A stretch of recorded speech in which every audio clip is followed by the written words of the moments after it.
Praise the Lord. கர்த்தரின் பரிசுத்த நாமத்துக்கு ஸ்தோத்திரம். எல்லாரும் ஒரு நிமிடம் கண்களை மூடி நம்ம ஜெபத்துக்குள்ள போவோம். ஜெபம் முடிஞ்ச கையோட செய்திக்குள்ள போகுவோம். ஹல்லேலூயா. கர்த்தரின் பரிசுத்த நாமத்துக்கு ஸ்தோத்திரம். அன்பின் பரலோக தந்தையே, அப்பா ஆண்டவரே, இந்த நல்ல பரிசுத்த ஓய்வு நாள் எங்களுக்கு கொடுத்ததுக்காக நன்றி அப்பா. ஆண்டவரே, எங்க வந்திருக்கிற ஒவ்வொருத்தரும் நீங்க பேர் பேராக ஆசீர்வாதம் பண்ணுங்க சுவாமி. ஆண்டவரே, மலேசியா தேசத்தை நீர் ஆசீர்வதிக்கணும். நித்திய ஜீவன் பிரேயர் ஹவுஸ் ஆசீர்வதிக்கணும் ராஜா. எங்கள் எல்லோரும் உங்களோட சமூகத்துக்கு முன்பதாக ஒன்றாக இணையபடியாக செய்த கிருபைக்காக உமக்கு நன்றி அப்பா. நன்றி ராஜா. உங்களோட தெய்வீக பிரசன்னம் இங்க இறங்கி வந்ததுக்காக நன்றி அப்பா. தேவ தூதல் கொண்டு இந்த வீட்டை நீங்க நிரப்புறதுக்காக உமக்கு கொடான கோடி நன்றி அப்பா. நன்றி ராஜா.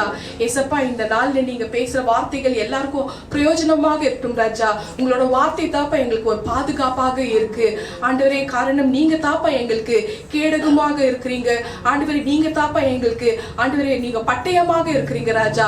இப்படிப்பட்ட ஒரு கேடகம் பட்டயம் எங்களுக்கு கொடுத்ததுனால ஆண்டவரே எந்த தீங்கும் எங்களுக்கு அணுகாதபடி உங்களால மட்டும் தாப்பா பாதுகாப்பு கொடுக்க முடியும் ராஜா. ஆவியானவரே, இந்த கேடகம் பட்டயத்தை குறித்து இன்னும் அதிகமாக நாங்க எல்லோரும் தெரிந்து கொள்ள வேண்டும் சுவாமி. ஆவியானவரே, என் மூலமா நீங்க பேசுங்க, நீங்க இடைபெறுங்க. எங்கள் ஆண்டவராக இயேசு கிறிஸ்து நாமத்தினால் ஜெபிக்கிறேன் ஜீவனுள்ள நல்ல பிதாவே. ஆமென், ஆமென், ஆமென். ஸ்தோத்திரம். ஹல்லேலூயா. உட்காருவோம். Please sit down.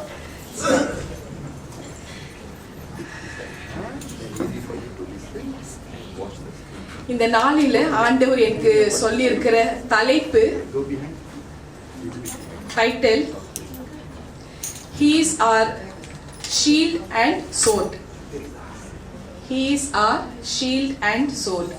அவர் கேடகமும், அவர் நமக்கு கேடகமும் பட்டயமும் ஆவார். தமிழ்ல அவர் நமக்கு கேடகமும் பட்டயமும் ஆவார். ஹல்லேலூயா. அதுக்கு ஆதார வசனம் நம்ம பார்ப்போம். கடந்த 2-3 வாரத்துல இருந்து ஆவியானவர் எண்ட் டைம் மெசேஜ் கொடுத்துட்டு இருக்கிறாரு. ஒவ்வொரு மெசேஜ்லயும் வரப்போற 2025 தீர்க்க தரிசனமும் தெரியப்படுத்திட்டு இருக்கிறாரு. அதுல மறைக்கப்பட்ட ரகசியங்களும் தெரியப்படுத்திட்டு இருக்கிறாரு. ஸோ ஒவ்வொரு மெசேஜிங்களும் நீங்க கேட்கறக்குள்ள நீங்க நோட் பண்ணிக்கங்க.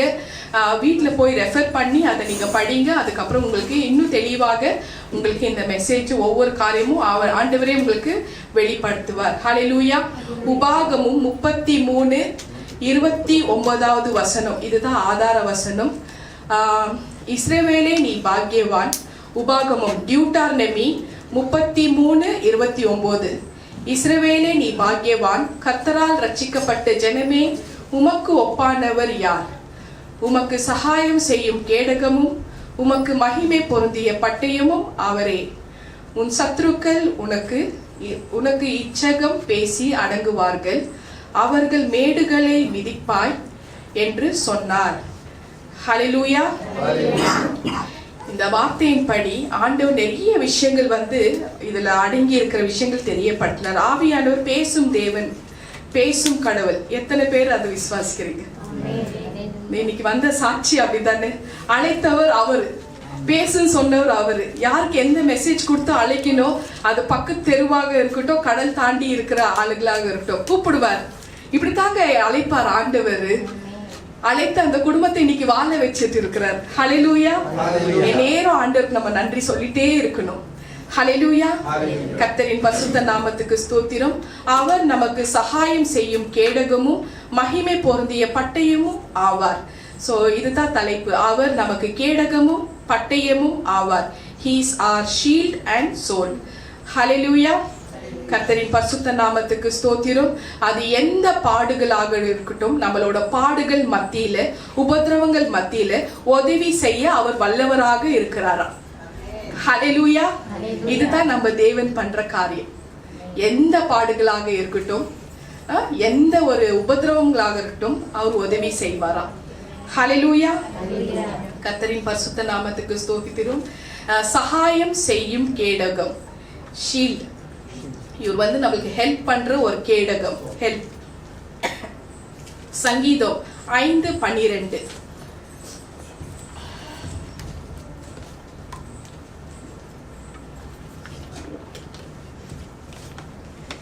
Psalm 5:12. காருண்யம் என்னும் கேடகம். காருண்யம், காருண்யம்னாக்கா இங்கிலீஷ்ல கம்பேஷன். கம்பேஷன், காருண்யம் என்னும் கேடகம், ஷீல்ட் ஆஃப் கம்பேஷன். இதுதான். அடுத்தது சங்கீதம் 18:35. தேவனே உம்முடைய காருண்யம் என்னை பெரியவன் ஆக்குகிறது. ஸோ அந்த பெரியவன் அவரோட காருண்யத்தினால நம்ம பெரியவர் ஆகிறோம் இல்லையா? தேவனே உம்முடைய காருண்யம் என்னை பெரியவன் ஆக்குகிறது அப்படின்னு வந்து இந்த இடத்துல வார்த்தைகள் ஒரு பக்தன் சொல்றாரு. செக்கரியா 9:17 எல்லாம் நோட் பண்ணிக்கங்க. செக்கரியா 9:17 உம்முடைய காருண்யம் மிகவும் பெரியது, மிகவும் பெரியது. ஸோ எல்லாமே இந்த காருண்யத்துல வருது. காருண்யம் வந்து ஒரு ஷீல்டு மாதிரி, ஒரு ப்ரொடெக்ஷன் மாதிரி. யூடியூப்ல பார்க்குற ஜனங்களுக்கு, லைவ்ல பார்த்துட்டு இருக்கிறவங்களுக்கு ஒரு சின்ன குறிப்புகள் நான் வந்து தெரியப்படுத்திடுறேன். என்னோட டெஸ்டிமனி வீடியோ இதில் டிஸ்பிளே ஆகும். அதில் என்னோட WhatsApp number, Malaysia number, India number, WhatsApp number அதில் டிஸ்பிளே ஆகும். யாருக்கு ப்ரேயர் ரிக்வெஸ்ட் வேணுமோ நீங்கள் என்ன பண்ணுங்க, என்னோட வாட்ஸ்அப் நம்பரில் தொடர்பு கொண்டு உங்களோட ப்ரேயர் ரிக்வெஸ்ட்டை டெக்ஸ்ட் அல்லது வாய்ஸ் ரெக்கார்டு ஷார்ட்டாக அனுப்புனா மட்டும் போதும், வித் பிக்சரோட. தேவனோட சமூகத்தில் நான் வைத்து ஜெபம் பண்ணி பதில் வந்த கையோட நானே உங்களை வந்து கால் பண்ணுறேன். தயவு செஞ்சு கால் பண்ணாதீங்க. நிறைய கால்ஸ் வந்து நிறைய பேர் கேட்டிருந்தீங்க உங்களை எப்படி காண்டாக்ட் பண்ணுறதுன்னு. என்னோட சேனல்லையே என்னோட ஃபோன் நம்பர் இருக்குது, வாட்ஸ்அப்பில் காண்டாக்ட் பண்ணுங்கள்.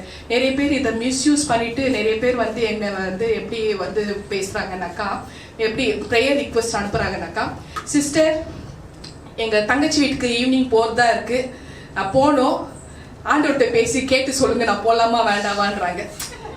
உண்மையில் ஆமாம். இன்னும் சிலர் வந்து சிஸ்டர் ஈவினிங் எங்கள் ஹஸ்பண்ட் அவங்க ஆஃபீஸில் வந்து பார்ட்டி கூப்பிட்டு இருக்கிறாங்க, வர லேட் நைட் ஆகிடும், 12-1 மணி ஆகிடும், ஆண்டவர்கிட்ட கேட்டு சொல்லுங்கள் போகலாமா வேண்டாம். ஏங்க இதெல்லாம் வந்து இதுக்கெல்லாமா பிரதர் பதில் சொல்ல முடியும்? என்ன பிரதர் இப்படியெல்லாம் பண்ணுறாங்க? ஏமா நான் உயிருக்கு வந்து போராடுற மக்களுக்கு வந்து ஜெபம் பண்ணிட்டு இருக்கிறேன், முன்னாடியில நின்று ஜெபம் பண்ணியிருக்கிறேன். இப்போ வந்து ரீசெண்டா ஒரு 4 நாளைக்கு முன்னாடி ஜேபில இருந்து ஒரு பிரதரோட ப்ரேயர் ரிக்வெஸ்ட் வருது. அவங்க மதரோட ஹார்ட் பீட் ரொம்ப லோவா இருக்கு, she is in critical stage, மூச்சு விட முடியல. அந்த ஒரு கேஸ் வருது. அந்த கேஸ் வருது, நான் அட்டென்ட் பண்ண கையோட அவரோட சமூகத்துல போராடி ஜெபம் பண்ற, உபவாசம் இருந்து போராடி ஜெபம் பண்ற பல மணி நேரத்துக்கு அப்புறம் அப்போதான் அந்த ஹார்ட் வந்து ஸ்டேபிள் ஆகுது. ஆக்சிஜன் எல்லாம் வந்து டியூப்ஸ் எல்லாம் எடுக்கிறாங்க. ஒரு நல்ல விஷயம் அங்கே நடக்குது. அதை கையோட என்னோட ஃபோன்ல பார்த்தாக்கா ஒரு 6 பேர், குறைஞ்சபட்சம் ஒரு 4-5 பேருக்குன்னா ஒரு வாய்ஸ் ரெக்கார்ட் வந்துடும். என்ன வாய்ஸ் ரெக்கார்ட்னா, கனவு, ட்ரீம் 1 நிமிஷம் 2 நிமிஷம் இல்லைங்க, 15 நிமிஷம் 20 நிமிஷம் வாய்ஸ் ரெக்கார்ட் அனுப்புறாங்க ஹெல்கா. அவங்க ட்ரீம் அனுப்பி விட்டுட்டு கடைசியா இதை கேட்டு சொல்லுங்க இந்த ட்ரீமுக்கு பதில் என்னன்னு. ஏமா அந்த மாதிரி ஊழியம் இல்லை என்னது.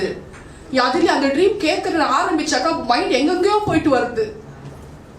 உயிர்களுக்கு போராடுற விஷயத்த நான் வந்து ஜெபம் பண்ணிட்டு இருக்கிறேன், உயிர்களை காப்பாத்து. ஆண்டவர் தெளிவா இன்னைக்கு சொல்லிட்டாரு, எந்த ட்ரீம்க்கும் நீ வந்து பதில் கொடுக்க வேண்டாம். அவங்களுக்கு அந்த ட்ரீம் வந்துச்சுனாக்கா அவங்க வந்து தியானம் பண்ணிட்டோம், அந்த ட்ரீமோட விளக்கத்தை நானே சொல்லித்தரேன் அப்படின்னு தெரியப்படுத்தினார். இந்த மாதிரி ஒரு விஷயங்கள், ஏன்னா அது சின்ன சின்ன விஷயங்கள் கொஞ்சம் மைண்ட்ல வச்சுக்கணும். ஏன்னா நிறைய பேர் எனக்கு அனுப்பிட்டு இருக்கிறதுனால தான் தெரியப்படுத்துறேன். At the same time number வந்து ஈவன் 12 மணி 1 மணி கூட கால் அடிக்கிறாங்க நைட்ல. கரெக்டா 10 மணி மேக்ஸிமம் 10:30 மணிக்குள்ள நான் வந்து எல்லாமே ஷட் டவுன் பண்ணிடுவேன். ஏன்னா 3 மணிக்கு நான் தியானம் பண்ணணும். ஸோ அதெல்லாம் ஷட் டவுனா இருக்கும். அதனால என்னோட ப்ரேயர் ரிக்வெஸ்ட், எல்லாரோட ப்ரேயர் ரிக்வெஸ்ட் நான் கேட்பேன், இல்லை நல்லா இல்லை. ஸோ எல்லாரோடது கேட்பேன். தேவன் யாருக்கு பதில் கொடுக்குறாரு நானே கால் பண்ணி கூப்பிடுறது, அவங்களுக்கு பதில் கொடுத்தா நான் கால் பண்ணி தெரியப்படுத்தினேன் அவங்களுக்கு. அவர் பதில் வர வரைக்கும் என்னால் வந்து ஒன்றும் பண்ணுற மாதிரி இல்லை இல்லையாம்மா. ஜூன் மாதம் அந்த மிஸ்டேக் மெசேஜ் போடுறேன், அவங்களுக்கு அழைப்பு நவம்பர் மாதத்துல தான் வருது. அவர் எப்போ கொடுக்குறாரு அப்படி தான் வருது, ஒவ்வொருத்தருக்கும் அப்படி தான் வருது. உங்களுக்கு எல்லாம் நல்லாவே தெரியும். இப்படிதான் என்னோட மினிஸ்ட்ரி போயிட்டு இருக்கு. ஹல்லேலூயா. ரொம்ப கஷ்டமா இருக்கு இல்லையா, அது டிஸ்டர்பன்ஸா இருக்கு. நான் தப்பே சொல்ல, பாவம் அவங்க வந்து என்னன்னாக்கா கஷ்டப்படுறாங்க, எல்லாருக்குமே பதில் வேணும்னு விருப்பப்படுறாங்க. ஆனா இது நார்மல் விஷயம். ஒரு வெக்கேஷன் போகணும்னாக்கா அந்த வெக்கேஷனுக்கு அவங்களே டிக்கெட்டு எல்லாம் புக் பண்ணிட்டுக்குவாங்க, ரூம் எல்லாம் புக் பண்ணிட்டுக்குவாங்க. புக் பண்ண கையோட என்கிட்ட கூப்பிட்டு கால் பண்ணி பேசுவாங்க, நான் போலாமா வேண்டாமா ஆண்டவர்கிட்ட கேட்டு சொல்லு. ஏன் ஆண்டவர் பக்கத்து வீட்டுல இருக்கிறார் கேட்டு சொல்றதுக்கு. ஹல்லேலூயா. அவர் எவ்வளவு பெரிய தேவன் அவர் இல்லையா? அவரு எவ்வளவு அன்பான தேவன். அவரை போய் இப்படி மிஸ்யூஸ் பண்ணலாமா எல்லாருமே? அவர் நமக்கு கேடகமும் பட்டயமும் ஆவார். சோ எந்த நேரத்திலும் அவரோட கேடகம் நமக்கு அடைக்கலமாக இருக்குதுன்னு தேவ ஆவியானவர் தெரியப்படுத்துறாரு. சோ ஒவ்வொரு விஷயமும் நம்ம தேவனோட வார்த்தைகள் கேட்டு நம்ம நடந்துட்டாலே அவ்வளோ நல்லா இருக்கும். அப்படிப்பட்ட ஒரு பாதுகாப்பு ப்ரொடெக்ஷன் அவரை தவிர நம்மளுக்கு வேற யாருமே கொடுக்க மாட்டாங்க. சின்ன வயசுல ஒரு ஜவுலின் போல இருக்கிற நான் ஒரு 6-7 வயசு தான் நல்லா ஸ்கிப்பிங் ஆடுவேன். நல்லா வீக்கெண்ட்ல சனிக்கிழமை ஞாயிற்றுக்கிழமை, அதாவது சாட்டர்டே சண்டே லீவு. ஸோ 6 வயசு இருக்கு. வீட்டுக்கு கொஞ்சம் தூரத்தான் கிரவுண்டு போவேன். அங்க நல்லா ஸ்கிப்பிங் ஆடுவேன். காலையில ஒரு 10 மணிக்கு போனாக்கா ஒரு 4:30 மணி தான் வீட்டுக்கு வருவேன்னு வச்சுக்கோங்க. அப்பெல்லாம் ரொம்ப கருப்பா அழகா இருந்து, இப்ப அழகா கருப்பா இருக்கிறேன். அப்படி இருப்பேன், கருப்பா இருப்பேன். அந்த அளவுக்கு வெயில்ல அப்படி ஆடுவேன். அந்த ஈவினிங் வந்த கையோட ஒரே கூச்சல் போடுவேன். காலு வலி தாங்க முடியாது, ஒரே கூச்சல் போடுவேன். ஸோ கூட இது கெவ்லின் மாதிரி பேட்டரிஸ் மாதிரி தான் அந்த குரூப். எப்படி தூக்கிட்டு போக முடியும்? அதுங்களும் அதே ஏஜ்ல தான் இருக்கிறாங்க. அதனால அவங்கள பிடிச்சிட்டே நான் நடக்க ஆரம்பிப்பேன். நடந்துட்டு அப்புறமா வீட்டு வரைக்கும் வர வரைக்கும் ஒரே கூச்சலா கத்துவேன். என்னன்னு கேட்பாங்க. எங்க அம்மா கிட்ட போனோம் அப்படி ஒரு அழுவேன். அழுந்த பிறகு சரின்னு எங்க வீட்டுக்கு அப்படியே அழுதுட்டே நான் வருவேன். வந்த கையோட நான் பாப்பாங்க, எங்க அம்மா தூரத்துல இருந்து பாப்பாங்க. தூரத்துல இருந்து பார்த்த உடனே எங்க அம்மா ஓடி என்னை அப்படியே ஹக் பண்ணிட்டு என்னை தூக்கின்னு போயிட்டு மூஞ்சி கைகள் எல்லாம் கழுவி விட்டுட்டு என்னை உட்கார வச்சுக்குவாங்க. அவங்க மடி மேல என்னோட 2 காலை அவங்க மடியில வச்சுட்டு அமுக்கி விடுவாங்க. நீலகிரி ஸ்டைலோ தெரியுமா? நீலகிரி தைலோ ரொம்ப ஸ்ட்ராங்கான தைலோ. வலியெல்லாம் போயிடும். ஏசப்பா நாமத்தை சொல்லி தைல தேய்ச்சிக்கோங்க, வலியெல்லாம் போயிடும். எங்க அம்மா மடி என்னோட 2 காலை 6 வயசு பொல்ல என்னோட 2 காலை மடியில வச்சுட்டு அப்படி அமுக்கி விடுவாங்க. அந்த அமுக்கிறதுக்குள்ள அது அவ்வளோ நல்லா இருக்கும். இமிடியட்டா என்னோட வலியே போயிடும். அவ்வளோ அன்பு, அவ்வளோ பாசம். அதுதான் காருண்யம். அது 1 மாசம் 2 மாசம் இல்ல, பல வருஷம் நான் அப்படி பண்ணி இருக்கிறேன். இன்ஃபேக்ட் நான் டைமண்ட் கிரேடராக ஒரு 4 இயர்ஸ் நான் வேலை செஞ்சதுனால என்னை உட்கார வச்சு வேலை செய்யற ஒரு விஷயம் இருந்தது. அதுக்கு முன்னாடி 4 இயர்ஸ் நான் கோல்டு ஜுவல்லரி சேல்ஸ் வேலை பண்றேன். அந்த சேல்ஸ் அதே ஷாப்ல டீம் லீடராக ஆகுறேன். கிட்ட 11-12 மணி நேரம் நிக்கணும். கல்யாணத்துக்கு முன்ன நான் சொல்றேன் இதெல்லாம். 11-12 மணி ஹவர்ஸ் நான் நிக்கணும். நின்ன கையோட வீட்டுல அப்படி அழுவேன், அப்படி காலு இழுக்கும். அந்த நேரத்துல கூட எங்க அம்மா என்னோட காலை அமுக்கி விடுவாங்க. 2017 எங்க அம்மாவோட நான் ரொம்ப மிஸ் பண்ணிட்டேன். இன்ஃபேக்ட் 2019 எங்க அம்மாக்கு என் தலையில பிரெயின் டியூமர் இருந்துச்சுனாக்க ரொம்ப துடிச்சிருப்பாங்க. எப்படி துடிச்சிருப்பாங்க எனக்கு தெரியல. தேங்க் காட் அவங்க இல்லை. ஸோ அதனால இதே மாதிரி தான் நம்மளோட தேவனோடைய அன்பு ரொம்ப பெரியது. அதுதான் நமக்கு கேடகம். இன்னைக்கு எங்க அம்மா இல்லை, ஆனா அம்மா ஸ்தானத்துல இந்த கம்பேஷன், இந்த மனதுருக்கத்தின் தேவன் எனக்கு கேடகமாக இருக்கிறாங்க. நடந்த ஒரு உண்மை சம்பவத்தை சொல்றேன். 2022 ஒரு நாள், அது சனிக்கிழமை, சாட்டர்டே. சண்டே நான் மெசேஜ் கொடுக்கணும். கேஎல் ஜெப ரூம்ல நான் மீடியால மெசேஜ் கொடுக்கணும். கிட்டத்தட்ட 1 மணி நேரம் 1.5 மணி நேரம் நின்று ஒரு மெசேஜ் கொடுக்கணும். சாட்டர்டே ஹஸ்பண்ட்க்கு லீவு, டாக்டருக்கும் லீவு. மத்தியானம் லஞ்ச் எல்லாம் முடிச்ச கையோடும் அவங்க உட்காந்து டிவி பார்க்குறாங்க. நான் எல்லாம் ஃபினிஷிங் பாத்திரம் எல்லாம் கழுவி வைக்கிறேன்.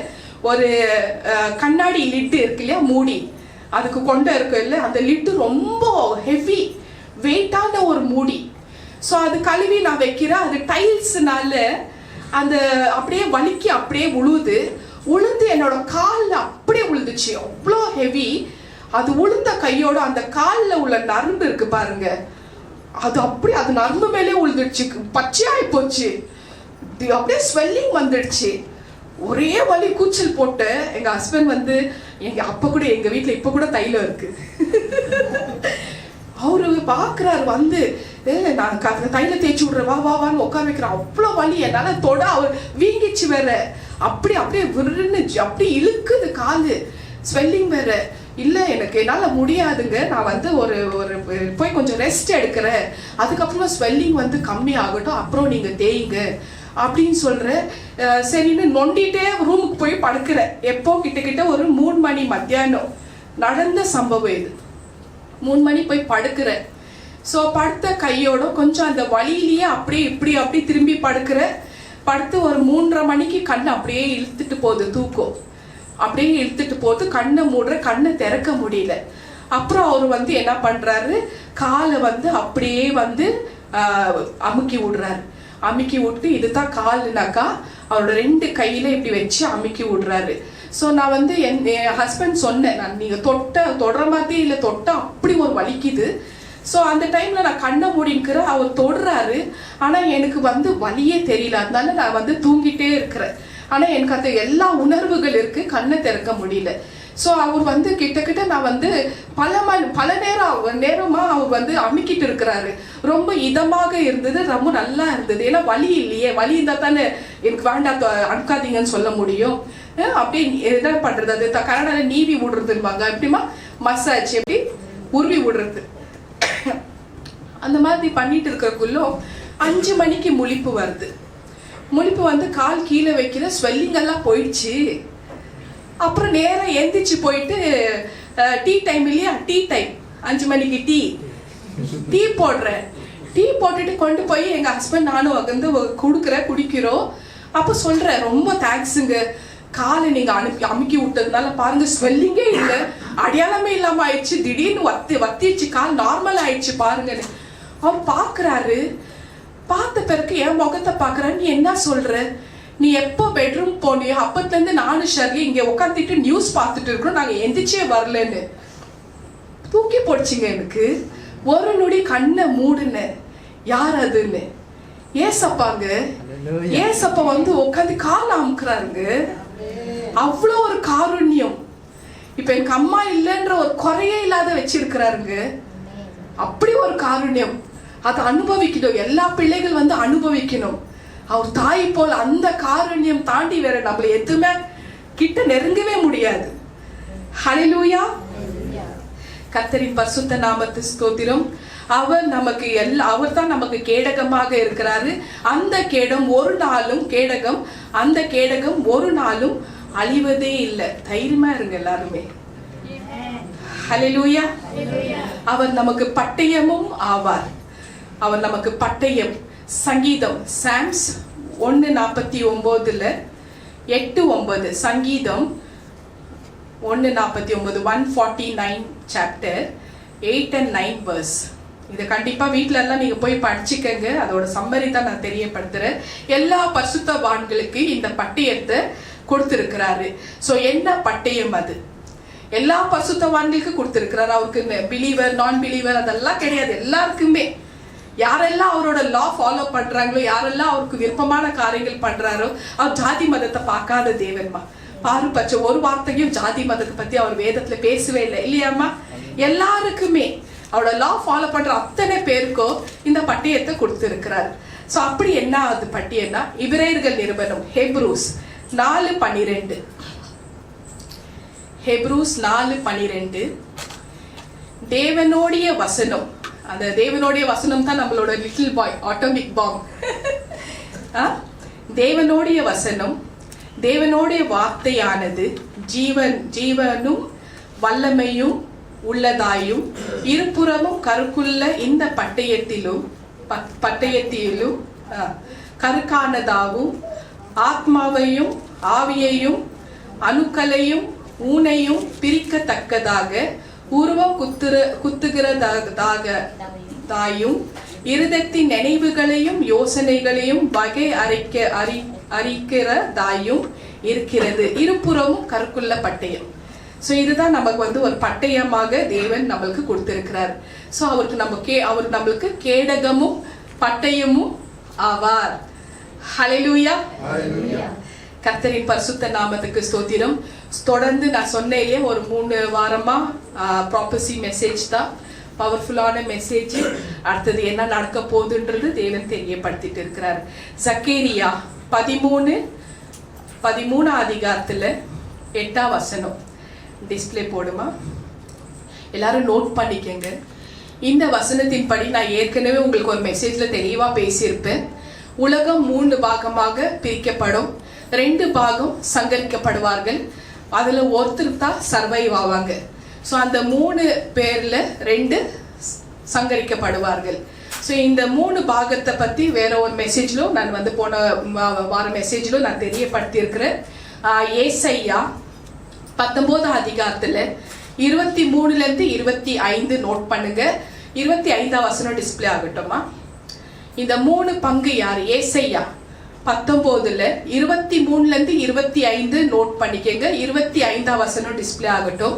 இந்த 3 பங்கு யாருனாக்கா, அது ஏற்கனவே உங்களுக்கு சொல்லி இருக்கிற எகிப்தியர்கள், அசிரியர்கள், இஸ்ரவேலர்கள். இஸ்ரவேலர், உத்தம இஸ்ரவேலர்கள் என்ற ஒரு மெசேஜ்ல தலைப்புல இந்த இஸ்ரவேலர்கள் யாருன்றது குறித்து நான் பேசியிருப்பேன். அடுத்தது போன வார மெசேஜ்ல அசிரியர்கள் குறித்து நான் பேசினேன். அந்த அசிரியர நாட்டு குறித்து இப்ப இருக்கிற பேரை நீ சொல்ல வேண்டாம், அது நான் அனுமதி கொடுக்கல, ஆனா ஒரு க்ளூ மட்டும் கொடுக்கணும்னு தெரியப்படுத்தினாரு. அதனால்தான் அந்த அசிரியா நாட்டுல ஒரு நகரம் இருக்குது, யாதுன்னா பாபிலோன். சோ நீங்க பாத்தீங்கன்னாக்கா இப்ப புது நேம் என்னன்றது உங்களுக்கு தெரிய வந்துடும். அடுத்தது ஈகிப்தியர். இந்த நாள்ல ஈகிப்தியர் குறித்து தான் பேச சொல்லி இருக்கிறாரு. ஏன்னா எனக்கு எல்லாமே அதிகாரம் அனுமதி கொடுத்திருக்கிறாரு. Because I am originally Catholic. I am also original Catholic. இவங்களும் கேத்தலிக், நிறைய பேர் கேத்தலிக்ல தான் இருக்கிறாங்க. ஆனா ஏசு ஜீவன் உள்ள தேவன் விசுவாசிச்சோடு வந்துட்டோம் இங்க. உத்தம இஸ்ரவேலர்கள் போய் பாருங்க. சோ இந்த எகிப்தியர்கள் குறித்து தேவ ஆவியானவர் சில சத்தியங்கள் எனக்கு வந்து தெரியப்படுத்தினாரு. சோ AD 335 கிரிஃபோன் எங்க இருக்கிறாரு? கிரிஃபோன் ஏடினாக்கா ஆஃப்டர் டெத், ஓகேவா? BC-நாக்கா பிஃபோர் கிரைஸ்ட். இது நான் இப்ப ஆஃப்டர் டெத் பத்தி பேசிட்டு இருக்கிறேன். ஏசப்பாவோட ஆஃப்டர் டெத். AD 335ஆம் ஆண்டு கான்ஸ்டன்டைன் என்ற ஒரு ரோம எம்பையர், அந்த எம்பரர், அந்த ரோம அரசன் இருந்தாரு. கிறிஸ்துவுக்கும் அவருக்கும் சம்பந்தம் இல்லையா? இதெல்லாம் தேவ ஆவியானவர் எனக்கு தெரியப்படுத்தினார். இதெல்லாம் ரெக்கார்டட்ல இருக்குது, டாக்குமெண்ட்ரியில இருக்கு, கூகுள்ல எல்லாம் நீங்க போய் பார்க்கலாம். ஆனா எனக்கு என்ன தேவ ஆவியானவர் தெரியப்படுத்தினாரோ அது மட்டும் தான் நான் வந்து தெரியப்படுத்துவேன். ஹல்லேலூயா. இந்த மன்னனுக்கு கிறிஸ்துவுக்கும் இவருக்கும் சம்பந்தமே இல்லை. ஸோ இவர் வந்து ரோம அரசாட்சியில் எம்பையராக இருக்கிறாரு. Emperor Constantine. இந்த மன்னன் பேரு கான்ஸ்டன்டைன். ஒரு நாள் என்ன நடக்குதுன்னாக்கா, விரோதிகள் வந்து அவரை எனிமீஸ் அட்டாக் பண்றாங்க. அந்த விரோதிகள் வந்து அவனை வந்து சுத்துறாங்க. என்னது? விரோதிகள் சூழ்ந்து கொள்றாங்க. சூழ்ந்து கொண்டக்குள்ளோ இவர் வந்து என்ன பண்றது, இந்த படையை எப்படி நான் வந்து ஜெயிக்க முடியும்ன்ற ஒரு விஷயத்துல தத்தளிக்கிறாரு. இந்த கான்ஸ்டன்டைன் வந்து தத்தளிக்கிறாரு. AD 335ஆம் வருஷத்துல. அவரோட காலம் 306 337 வரைக்கும் தான் அவரோட பீரியட்.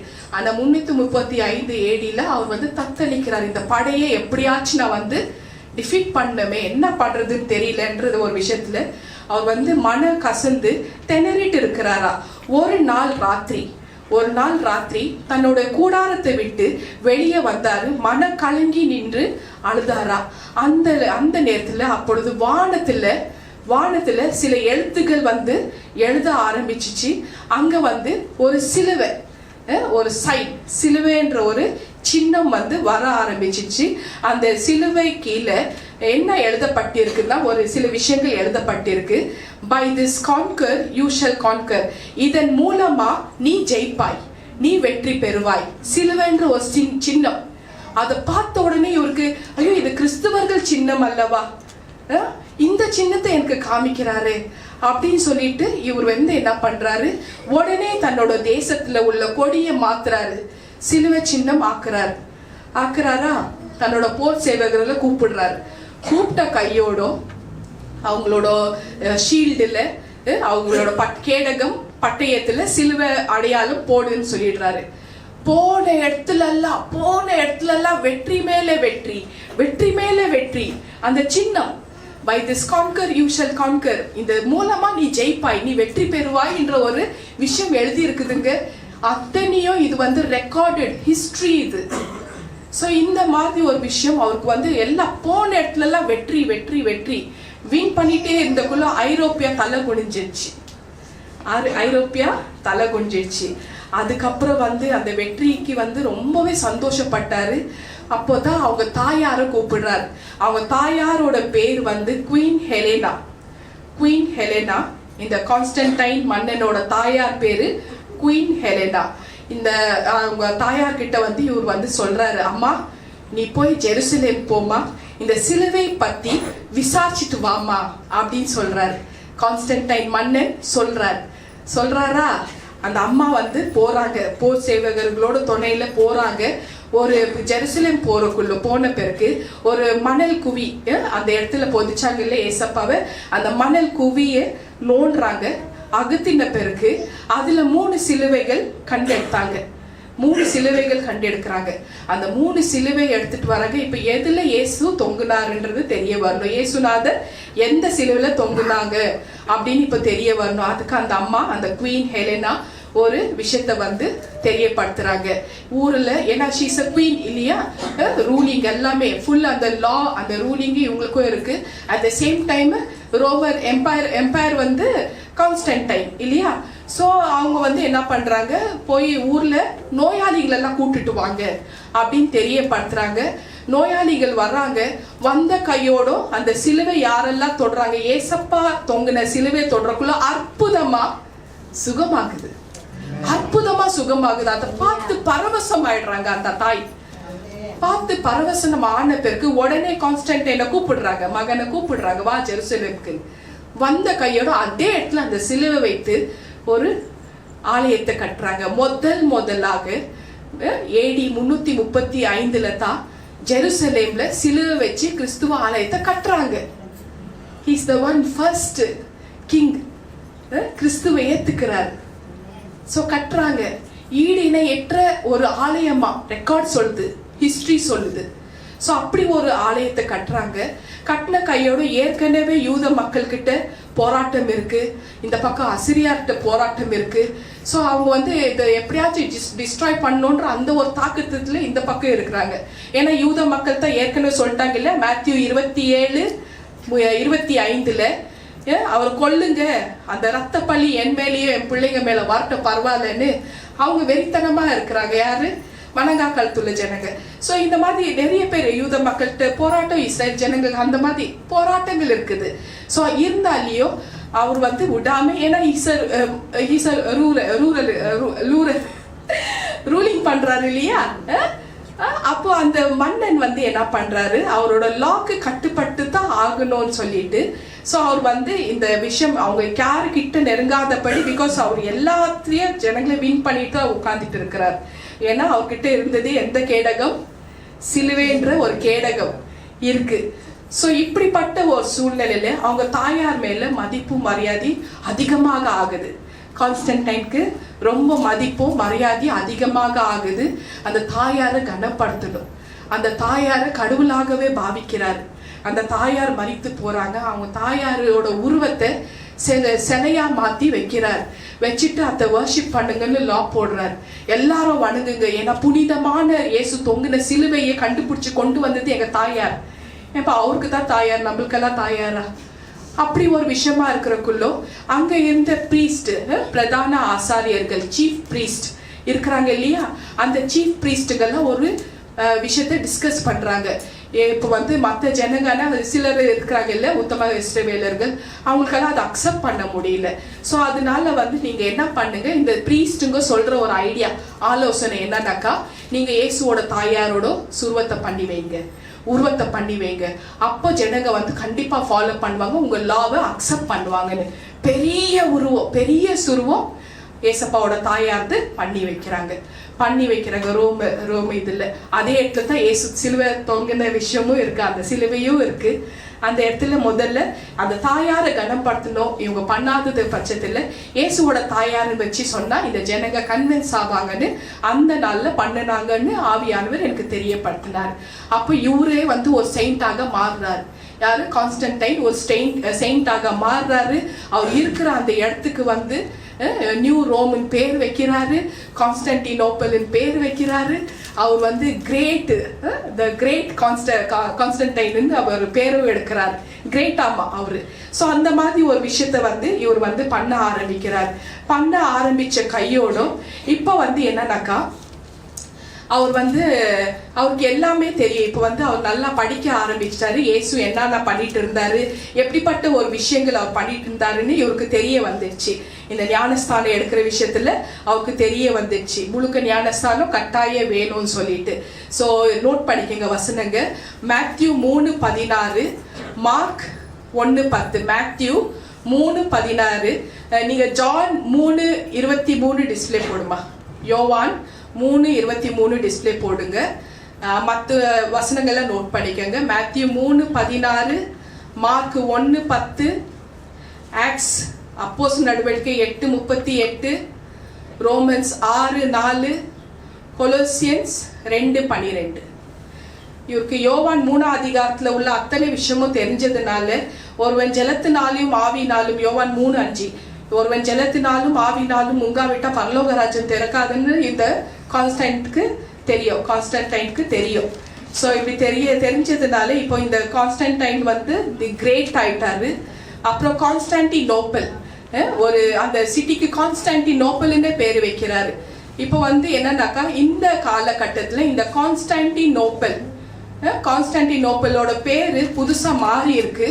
அந்த புது பேரு எனக்கு தேவன் அனுமதி கொடுக்கல. நீங்க போய் கூகுள்ல பாத்துக்கங்க, கான்ஸ்டான்டினோப்பலோட புது பேரு நியூ நேம் என்னன்றது தெரிஞ்சுக்கலாம். நீங்க போய் பாத்துக்கங்க. தேவன் எனக்கு இந்த புது பேரை சொல்ல அனுமதி கொடுக்கல. ஹல்லேலூயா. சோ இப்போ வந்து என்னன்னாக்கா இவர் என்ன பண்றாரு, இந்த விஷயத்த வந்து இதெல்லாம் தெரியும் இருக்கு. இது ஞானஸ்தானத்தை பத்தி எல்லாம் தெரியும். யோவான் 3:23 வாசிக்கிறியாமா? யோவான் 3:23. ஹல்லேலூயா. சாலிம் ஊருக்கு சமீபமான ஐனோன் என்னும் இடத்திலே தண்ணீர் மிகுதியா இருந்தபடினால் யோவானுக்கு அங்கே ஞானஸ்தானம் கொடுத்து வந்தான். ஜனங்கள் அவனிடத்தில் வந்து ஞானஸ்தானம் பெற்றார்கள். ஆமென். சோ நிறைய பேருக்கு இந்த சீஷர்கள் வந்து ஞானஸ்தானம் கொடுக்க ஆரம்பிச்சதுனால இவருக்கு வந்து அதெல்லாம் படிச்சதுனால இவர் கான்ஸ்டன்டைனுக்கு வந்து ஞானஸ்தானத்தை பத்தி ரொம்ப தெரிய வந்துருச்சு. இப்போ வந்து அவர் என்ன பண்றாரு, அவருக்கு ஒரு குழந்தை பிறக்குது, 2 மாசம் குழந்தை. அந்த குழந்தை மரண படுக்கையில இப்ப இருக்கு. மரண படுக்கையில மூச்சு கூட கஷ்டமாக இருக்கு. மரண படுக்கை, எனி டைம் உயிர் போகிறோம். அந்த ஒரு நிலையில இந்த கான்ஸ்டன்டைன் என்ன பண்றாரு, ரொம்ப மன கசிந்து அழுதுட்டு இருக்கிறாரு. ஐயோ, என் குழந்தை ஞானஸ்தானம் எடுக்கலனா, அதாவது முழுக்க ஞானஸ்தானம் எடுக்கலனா பரலோக ராஜ்யத்துக்கு போக முடியாதுன்னு அழுறக்குள்ளோ மறுபடியும் என்ட்ரு ஆகுறாங்க. யாரு? இந்த சீஃப் பிரீஸ்ட், பிரதான ஆசாரியர்கள் எல்லாம் என்ட்ரு ஆயிட்டு தெரியப்படுத்துறாங்களா, இது ஆவியானவர்களை தெரியப்படுத்தினார். என்ட்ரு ஆயிட்டு தெரியப்படுத்துறாங்களா, நீங்க கவலைப்படாதீங்க மன்னா, அரசன் கவலைப்படாதீங்க, ஒரு வழி இருக்கு, தலையை வந்து நம்ம கழுவிடலாம் அப்படின்னு தெரியப்படுத்துறாங்க. தெளிப்பு ஞானஸ்தானம் அதுக்கு பேர். தலையை கழுவிடலாம் அப்படின்னு வந்து ஒரு விஷயத்த தெரியப்படுத்துறாங்க. அப்போ அவருக்கு வந்து சமாதானமா இருந்துச்சு. அந்த டைம்ல தலையை கழுவிடுறாங்க. அப்புறம் போக போக இன்னொரு ரூல் போடுறாரு, அது ரூலாவே மாத்துறாரு. அது அதே பழக்கத்தை ஆரம்பிக்கிறாங்க. மற்றவங்க எல்லாம் அதே ஆரம்பிக்கிறாங்க. குழந்தை பிறந்த கையோட அது ஒரு பாவமும் செஞ்சிருக்காரு, தலையை கழுவிடலாம்.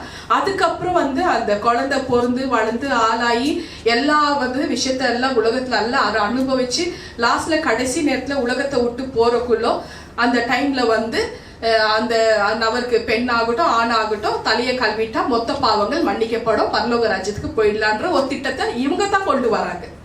ஆனா ஏசப்பா அந்த மாதிரி எல்லாம் பண்ணவே இல்லைன்னு ஆவியானவர் தெரியப்படுத்தினார். யோவான் ஞானஸ்தானத்திட்ட போய் ஒரு டெமோ மாதிரி காமிச்சிருக்கிறாரு. போறாரு, ஜோர்தான் நதியில முழங்கால் போடுறாரு, முழுக்க ஞானஸ்தானம் முங்கி எந்திக்கிறாரு. ஒரு டெமோ மாதிரி காமிச்சிருக்கிறாரு இல்லையா? இப்படித்தான் அவர் வந்து சொல்லி கொடுத்தாருன்னு ஆவியானவர் எனக்கு தெரியப்படுத்தினார். அப்போ மனுஷங்க இவங்க சீஃப் பிரீஸ்ட் இவங்க எல்லாம் வந்து இந்த ரூலை கொண்டு வராங்க.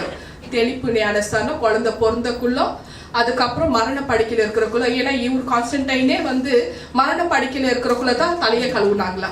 ஸோ இந்த மாதிரி ஒரு விஷயத்துல பண்ணுங்க. அத்தனை பேரும் யாரோ ராஜ்யத்துக்கு வரவே இல்லைன்னு தேவ ஆவியானவர் தெரியப்படுத்தினார். ஸோ இந்த மாதிரி ரூலை வந்து பழக்கங்க வச்சுட்டாரு. அதே நேரத்தில் அந்த லாவை வந்து ஜனங்க இப்போ ஃபாலோ பண்ண ஆரம்பிச்சாங்க. இயேசுவோட தாயார் அவங்க ரொம்ப புனிதமானுங்க. நானே கேட்டேன்ல போன வாட்டி ஏசப்பாக்கிட்ட, இஸ்ரவேல் உத்தம இஸ்ரவேலர்ல நானே கேட்டேன் ஆவியானவர்கிட்ட, அவங்க ஏசப்பாவோட தாயார் வந்து அவங்க உங்களை கடவுளே பெற்று இருக்கிறாங்க இல்லையா, உங்களை பெற்று இருக்கிறாங்களே ஏசப்பா, அப்ப அவங்க வந்து ஹோலி உமன் தானே? ஆமா ஹோலி உமன் தான் சொன்னாரு, ஆமான்னு தான் சொன்னாரு. So we have to respect her and honor her. ஆனா இன்னொரு விஷயமும் சொன்னார், அவங்க கடவுள் இல்லைன்னு சொன்னார். கடவுள் இல்லை, அவங்க வணங்க வேண்டாம், கடவுள் இல்லைன்னு சொன்னார். மார்க் 6:3 டிஸ்பிளே போடுமா? மார்க் 6:3 அவங்களுக்கு ஏசப்பா வந்து வயிற்றுல இருக்கிறக்குள்ள பசுத்த ஆவியின் பலத்தினால அவங்க அந்த தாயார் ஒரு மகனை பெற்று இருக்கிறாங்க, கர்ப்பதரித்து ஒரு மகனை பெற்று இருக்கிறாங்க. அதுக்கப்புறம் யோசேப்போட குடும்ப வாழ்க்கை நடத்தி 6 பசங்க, அதுல 4 பேரோட பேர்கள் வந்து வேத புக்கில் எழுதப்பட்டிருக்கு. இன்னும் 2 தங்கச்சிங்க சிஸ்டர் பேரு பதிவே இல்லை. ஸோ அதனால ஏசப்பா வந்து தெளிவா ஆவியானவர் தெரியப்படுத்துறாரு, எந்த செயின்ட்டுங்களும் சரி, எந்த தாயாருங்களும் சரி, இப்ப இருக்கிற காலகட்டத்துல எனக்கு இது அனுமதி கொடுத்ததுனால தான் தெரியப்படுத்துறேன், இந்த செயின்ட்டுங்கெல்லாம் வந்து இப்ப கடவுளாக ஆயிட்டாங்களா? ஆமா. அதே நேரத்துல வந்து இந்த சீஃப் பிரீஸ்டுகள்லாம் வந்து அவங்களே தெரியப்படுத்துக்கிறாங்க, அவங்களே டிக்ளேர் பண்ணிட்டாங்க, நாங்க ஆண்டவர்ன்னு சொல்லிட்டு. என்ன ஆண்டவர்? போப் ஆண்டவர் ஆயிட்டாங்க அவங்க எல்லாரும். ஸோ அந்த லாவை வந்து எல்லாமே பாரம்பரிய பழக்க வழக்கத்தை அப்படியே ஸ்ட்ராங்கா கொண்டு வராங்க. அப்படி ஒரு மதவெறி அவங்களுக்குள்ள இருக்கு. அந்த மாதிரி வணிகித்தான் ஆகணும், தாயார வணிகித்தான் ஆகணும்னு கட்டாயப்படுத்துறாங்க. இது வேதனையோட தான் ஆவியானவர் என்கிட்ட பேசினார். இந்த விஷயத்துல வேதனையோட தான் பேசினார், துக்கத்தோட பேசினார். அவங்க தாயார அவர் ரொம்ப மதிக்கிறாரு. அவங்க தாயார் இருக்கிறக்குள்ளோ ஒரு திருமண காரியத்துல அவர் ஒரு அற்புதத்தை செய்யறார், தண்ணீரை திராட்சரசமா மாத்துறாரு. யோவான் 2:2 இல்லையா? அதோட தன்னோட சீஷர்கள்ட்ட தான் அதிகமா வல்லமை அற்புதங்கள் எல்லாம் நடக்குது, பண்றாரு. அவங்க கூட இருக்கிறவங்க தான் பண்றாரு, தவிர அவங்க தாயார் இருக்கிறவங்கள பண்ணவே இல்லை. அட் த சேம் டைம் கடைசியா அவர் வந்து சிலுவையின் மரணத்தை டைம்ல தான் அவர் வந்து தன்னோட தாயாரை ஒப்படைச்சிட்டு போறாரு யோவான் கிட்ட, இல்லையாமா? யோவான்கிட்ட ஒப்படைச்சிட்டு போறாரு. அதாவது யோவான் 19 அதிகாரத்துல 26-27 இதோ உன்னோட மகன், அப்படி ஸ்திரீயே இதோ உன்னோட மகன் சொல்லிட்டு ஒப்படைச்சிட்டு போறாரு. சோ இந்த மாதிரி இருக்கிறக்குள்ளோ இதுக்கும் அதுக்கும் சம்பந்தமே இல்லை. இவங்க என்ன வந்து பண்ணாங்க? எந்த ஆண்டவரும் வந்து யாருக்காகவும் உயிரை கொடுக்கல சொல்றாரு, அவரோட ரைட்ஸ் சொல்றாரு. நியாயமா இருக்கா? நான் தெரியப்படுத்துறது அந்த லாவை அந்த கான்ஸ்டன்டைன் தன்னோட தாயார் போய் ஜெருசலேம்ல சிலுவை எடுத்துட்டு வந்தாங்கன்ற ஒரே காரணத்துக்கு அவங்களோட உருவத்தை வச்சு வர்ஷிப் பண்ணுங்க லா போடுறாரு. அதை அக்செப்ட் பண்ணாதனால இயேசுவோட தாயாரை வச்சு நிறுத்துங்க அப்படின்னு சொல்லி அந்த உருவம் சில அப்படி வந்து வச்சிருக்கிறாங்க. ஸோ அப்புறம் வந்து ஞானஸ்தான விஷயத்தையும் மாத்துறாரு. தெளிப்பு ஞானஸ்தானம் அப்பத்துல இருந்து தான் ஆரம்பிக்குது, அது ஒரு லாவா பண்ணிட்டாங்க. எல்லாருமே தெளிப்பு ஞானஸ்தானம் இன்க்ளூடிங் நான் எடுத்தேன், குழந்தையிலேயே எடுத்துட்டேன். அதுக்கப்புறம் தான் இப்ப சர்ஜரி ஆனதுக்கு தான் முழுக்க ஞானஸ்தானம் எடுத்துட்டு இப்ப முழுசா நின்றுட்டு இருக்கிறேன். ஹல்லேலூயா. சோ இந்த மாதிரி ஒரு விஷயத்தை அந்த காலத்துல அவர் வந்து பண்ணி வச்சிருக்கிறாரு. அதுக்கப்புறம் 1088 இப்ப ஏசப்பா வந்து ஏசப்பா வந்து போனது எந்த இயர்? ஏசப்பா மூலமா தான் கேலண்டரே தொடங்குது இல்லையாமா? காலங்கள் அவர் மூலமா தான் தொடங்குது. ஸோ ஏசப்பா மரித்து உயிர் தேர்ந்த நாள்ல இருந்து நம்மளுக்கு வந்து அந்த மரணத்தின் டைம்ல இருந்து இது ஃப்ரைடே, குட் ஃப்ரைடே அன்னைக்கு ஏப்ரல் 3ஆம் தேதியில இருந்து நம்மளுக்கு ஆரம்பிச்சிருது கேலண்டர் இல்லையா? இப்போ 2024 இருக்கிறோம், நவம்பர் 24. பாத்தியா 24 எப்படி வந்துருச்சு? ரைமிங்கா வருதுன்னா வரல. ஸோ இப்படி வந்து இந்த மாதிரி தான் ஏசப்பா தெரியப்படுத்துறாரு. அந்த காலத்துல வந்து அதாவது 1088 இயர்ல ஒரு இப்ப வந்து என்ன பண்றாங்க, இந்த எதிர்ப்புகள் இருந்துச்சு இல்லையா, இந்த கூட்டத்தின் எதிர்ப்பு. அந்த டைம்ல வந்து அவன் கான்ஸ்டன்டைன் கட்டுன அந்த ஆலயத்தை இடிச்சிடுறாங்க, ஜனங்க இடிச்சிடுறாங்க. யாரு? அசிரியர்கள், இஸ்ரேல் மக்கள் அத்தனை பேரும் வந்து இடிச்சிடுறாங்க. இப்படியே போயிட்டு இருக்குது. ஸோ போயிட்டு இருக்கக்குள்ள கடைசியா ஃபைனலா வந்து 1088 வந்து ஒரு புதிய ஆலயத்தை கட்டுறாங்க. இப்ப பெரிய பெரிய தலைங்க வந்துடுச்சு, அந்த சீஃப் பிரீஸ்டுங்க இல்லையா, பெரிய பெரிய தலைகள் வந்துச்சு. அந்த பெரிய பெரிய தலைங்க வந்து ஆண்டவர் ஆயிட்டாங்க. ஆண்டவர் ஆயிட்டாங்க. ஆனா ஏசப்பா தொங்கின சிலுவை இருக்கு. இந்த பிரீஸ்டுங்க எல்லாம் அவங்க டெத்துக்கு அப்புறம் அவங்க சுருவங்கள் வந்துடுச்சு, செயின்ட்டுங்களோட சுருவங்கள் வந்துச்சு. அந்த ஆலயத்துல 36 கோடி விலை உள்ள மதிப்புள்ள நவரத்தினங்கள்னால பதித்து வைத்து அந்த ஆலயத்தை கட்டி வச்சிருக்கிறாங்க. ஏதோ ஒரு கார்னர்ல ஏசப்பா தொங்கின சிலுவை வச்சிருக்கிறாங்க. இவங்க எல்லாம் முன்னுக்கு இவங்க தான் ஆண்டவர், இவங்களை தான் வர்ஷிப் பண்ணணும்ன்ற ஒரு லா கொண்டு வந்தது கான்ஸ்டன்டைன், அந்த மன்னன் கொண்டு வந்தார். இதுதான் எனக்கு தேவ ஆவியானவர் வெளிப்படுத்தினார். எந்த போப் ஆண்டவரும் மக்களுக்காக உயிர் தியாகம் பண்ணல, எந்த தாயாரும் மக்களுக்காக உயிர் தியாகம் பண்ணல, எந்த செயின்ட்டும் மக்களுக்காக உயிர் தியாகம் பண்ணல. ஸோ இந்த மாதிரி ஒரு மதத்தை அவங்க பிரஸ்தாபம் பண்றாங்க. இப்படிப்பட்ட ஒரு விஷயம் எனக்கு தேவ ஆவியானவர் தெரியப்படுத்தினாரு. ஹல்லேலூயா. ஏன்னா ஆண்டவர் தான் இந்த காரியங்கள் எல்லாம் அவர் தான் முன்னுக்கு நின்று அவரோட சரீரத்துல மொத்த உலகத்தோட பாவத்தை ஏத்துக்கினார் இல்லையாமா? நம்ம ஏச பார்த்தாத மதத்துக்கோ ஆன்மீகத்துக்கும் ஒரு வித்தியாசம் சொல்றேன். மதத்துக்கும் ஆன்மீகத்துக்கும் ஒரு வித்தியாசம். கடவுள் ஒருவன் நம்மை பார்த்து கொண்டிருக்கிறான் என்று அவருக்கு நம்ம சரணடைவோம் என்று சொல்லுகிறவர்கள் ஆன்மீகவாதி. ரைட்டா? புரியுதா நான் சொல்றது? புரியுதா? கடவுள் ஒருத்தர் நம்மளை பார்த்துட்டு இருக்கிறாருமா, அவருக்கு நம்ம சரணடைஞ்சிடலா அப்படின்னு சொல்றவன் ஆன்மீகவாதி. ரெண்டாவது மதவாதி என்னன்னாக்கா, நான் தான் கடவுளை காப்பாத்துவேன் என்று சொல்றவன் மதவாதி. இந்த ஆண்டவர்கள் எல்லாம் இப்படிதான் பண்ணிட்டு இருக்கிறாங்க. ரோன்ல நான் தான் கடவுளை காப்பாத்துவேன் உட்காந்துட்டு இருக்கிறாங்க. சோ கடவுள் என்னை பார்த்துக்குவாருன்னு சொல்றது ஆன்மீகவாதி. நான் தான் கடவுளை பார்த்து கொள்ள வேண்டும் என்று சொல்றவங்க மதவாதி. இதுதான் டிஃபரன்ஸ். இப்ப இந்த ஆன்மீகவாதிக்கு ஆவியானவர் ஒரு விஷயத்தை தெரியப்படுத்துறார். இப்ப நீங்க எல்லாம் சொல்வீங்க இல்லையா, கடவுள் நம்மளை பார்த்துக்கிறார், கடவுள் நம்ம பார்த்துக்கிறார். ஒரு விழிப்புணர்வுக்காக உங்களுக்கு எல்லாம் ஆவியானவர் ஒரு விஷயத்தை தெரியப்படுறார். நிச்சயமா கடவுள் எல்லாம் பார்த்துக்குவார், கடவுள் எல்லாமே செஞ்சிடுவார் அப்படின்ற ஒரு பக்தன் ஒருத்தர் இருந்தானா, அப்படி ஒரு பர்சன் ஒருத்தர் இருந்தானா,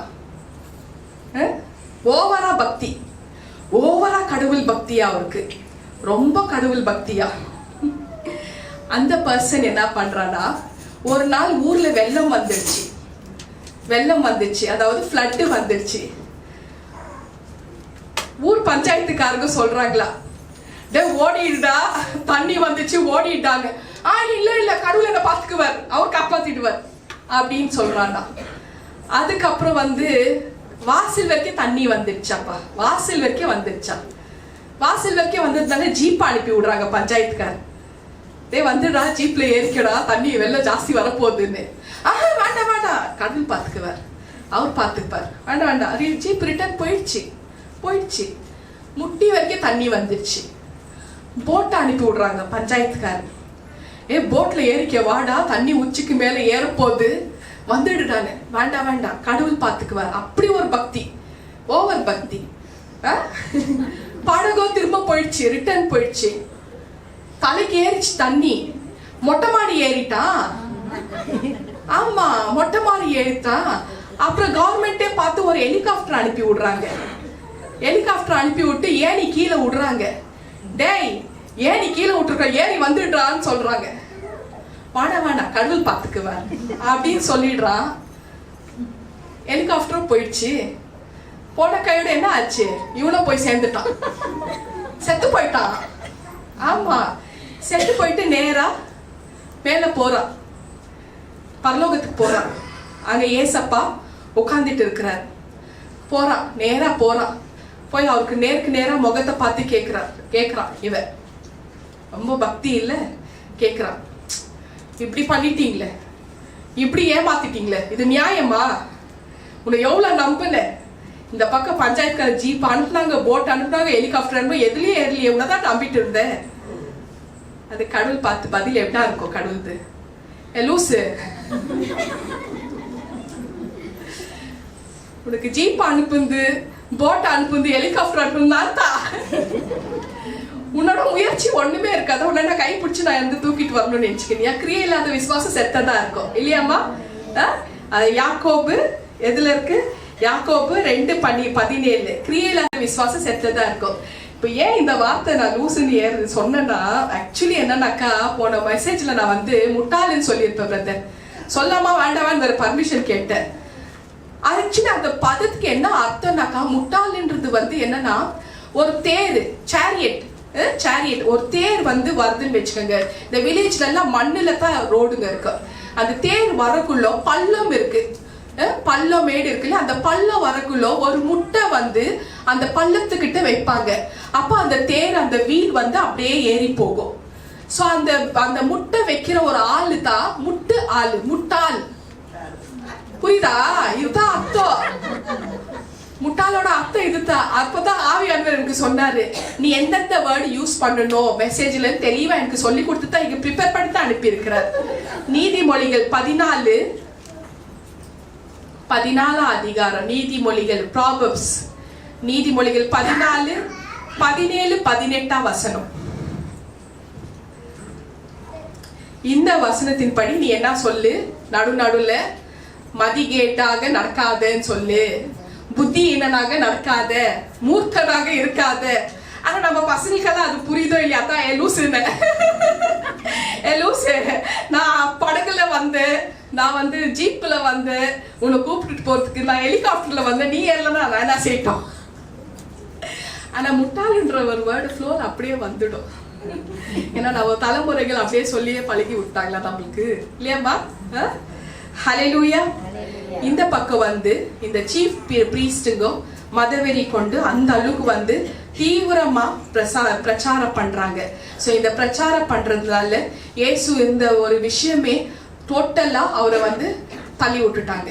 இயேசு பண்ண தியாகம், இயேசு எதுக்காக இந்த பூமிக்கு வந்தாரு, அதெல்லாம் டோட்டலா மறந்துட்டு தனக்கு நீ நானா போட்டி போட்டு நான் தான் பெரியவன் இவங்களோட சுருவத்தை அலங்காரமா ஆக்கி, இது இவ்வளோ கிராண்டா, இவ்வளோ விலை உயர்ந்த கல்கள், அதாவது ஜெம் ஸ்டோன்ஸ் எல்லாம் வச்சு அந்த உருவத்தை சிலைகளை வரைஞ்சி அதை வச்சு வர்ஷிப் பண்ண ஆரம்பிச்சிட்டாங்க.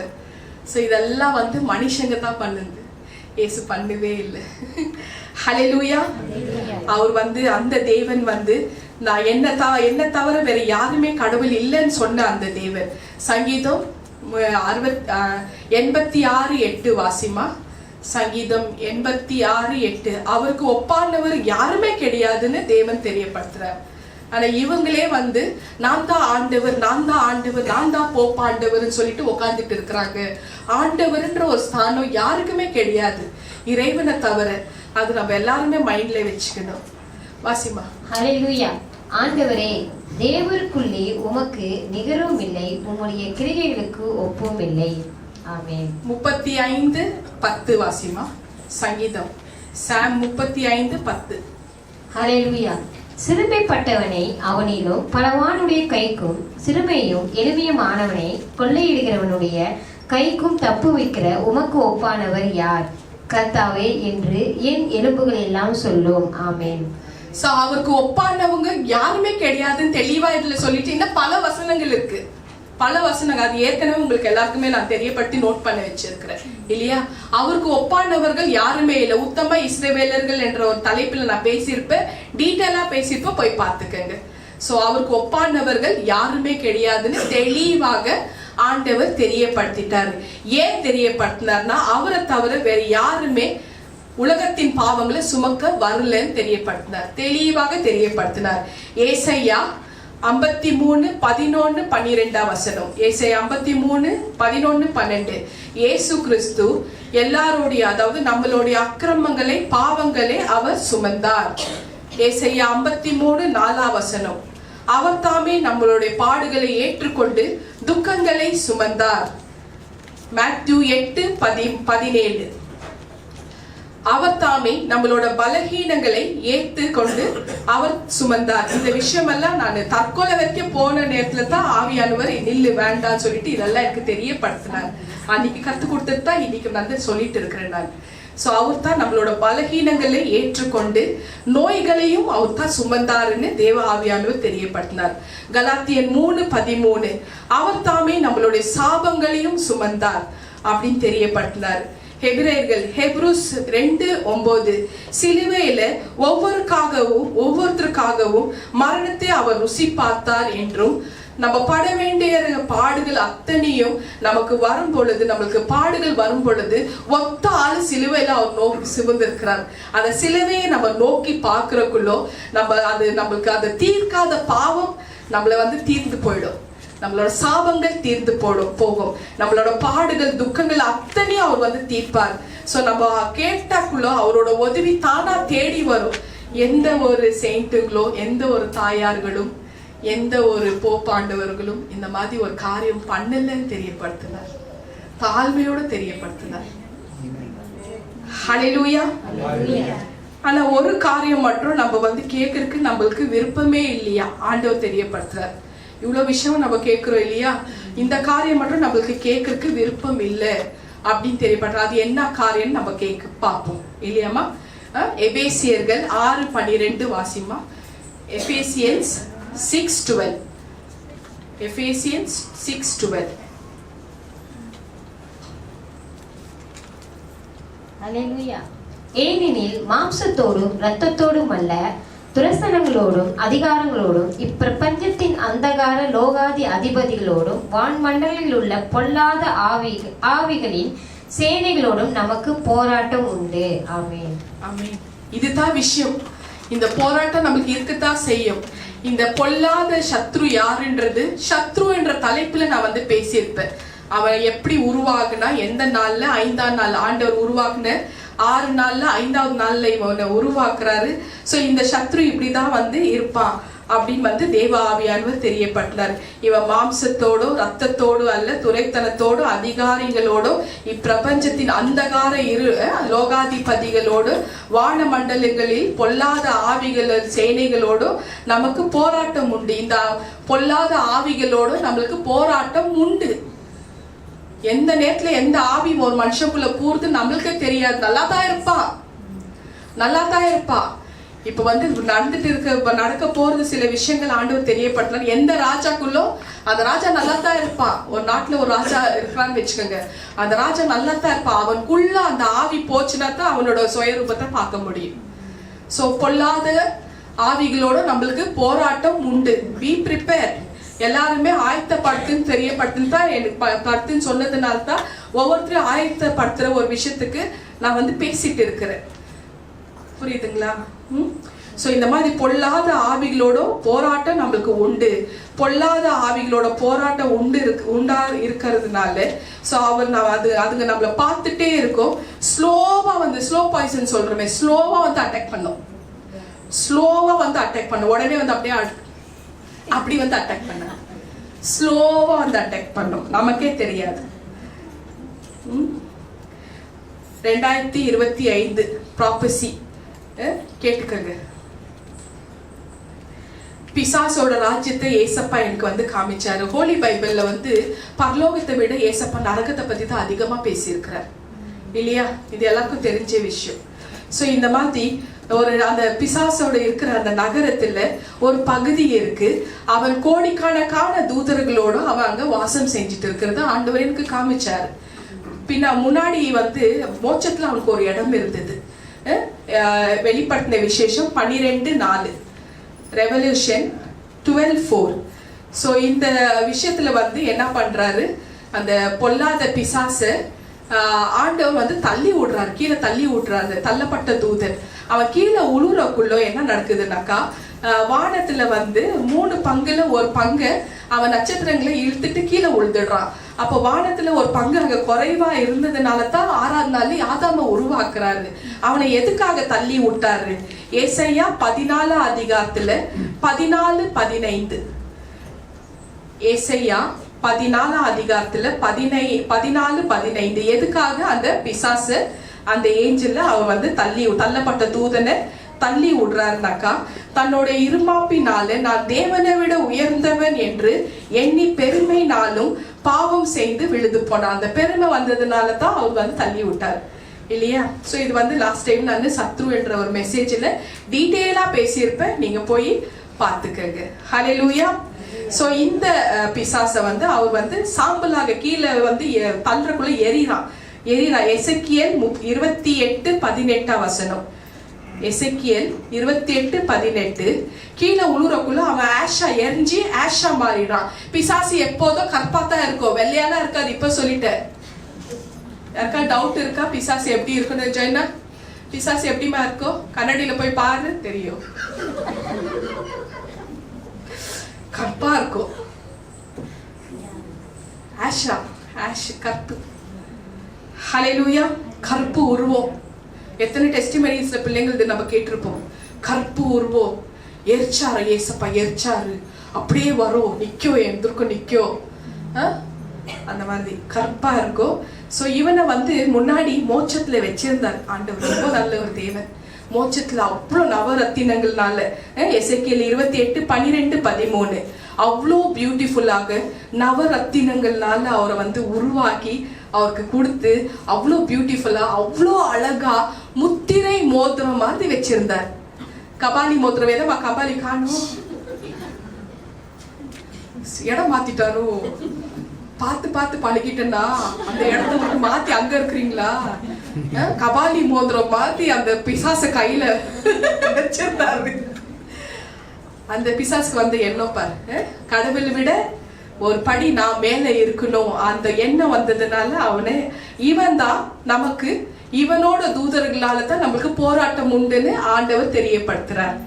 இப்ப 2 பேதுரு 2 பீட்டர் 2:4 2 பீட்டர் 2:4 2 பேதுரு 2:4 கோடிக்கணக்கான தூதர்கள் பொல்லாத ஆவிகள் இருக்கிறதை ஆண்டவர் எனக்கு காமிச்சாரு. இப்பொழுது அந்த தள்ளப்பட்ட தூதர்களோட இந்த சத்ரு சேர்ந்துட்டு இருக்கிறான். தள்ளப்பட்ட தூதர்களோட இந்த சத்ருவானவன் இருக்கிறான். அவங்க எல்லாம் ஒரு குரூப்பாக இப்ப ஆயத்தமாக இருக்கிறாங்களாம். எல்லாருமே ஆயத்தமாக இருக்கிறாங்கன்னு தேவ ஆவியானவர் தெரியப்படுத்தினார். எதுக்கு ஆயத்தமாக இருக்கிறாங்க? பிசாசு ஆயத்தமாக நின்று கொண்டிருக்கிறான்னு ஏசப்பா தெரியப்படுத்துறார்.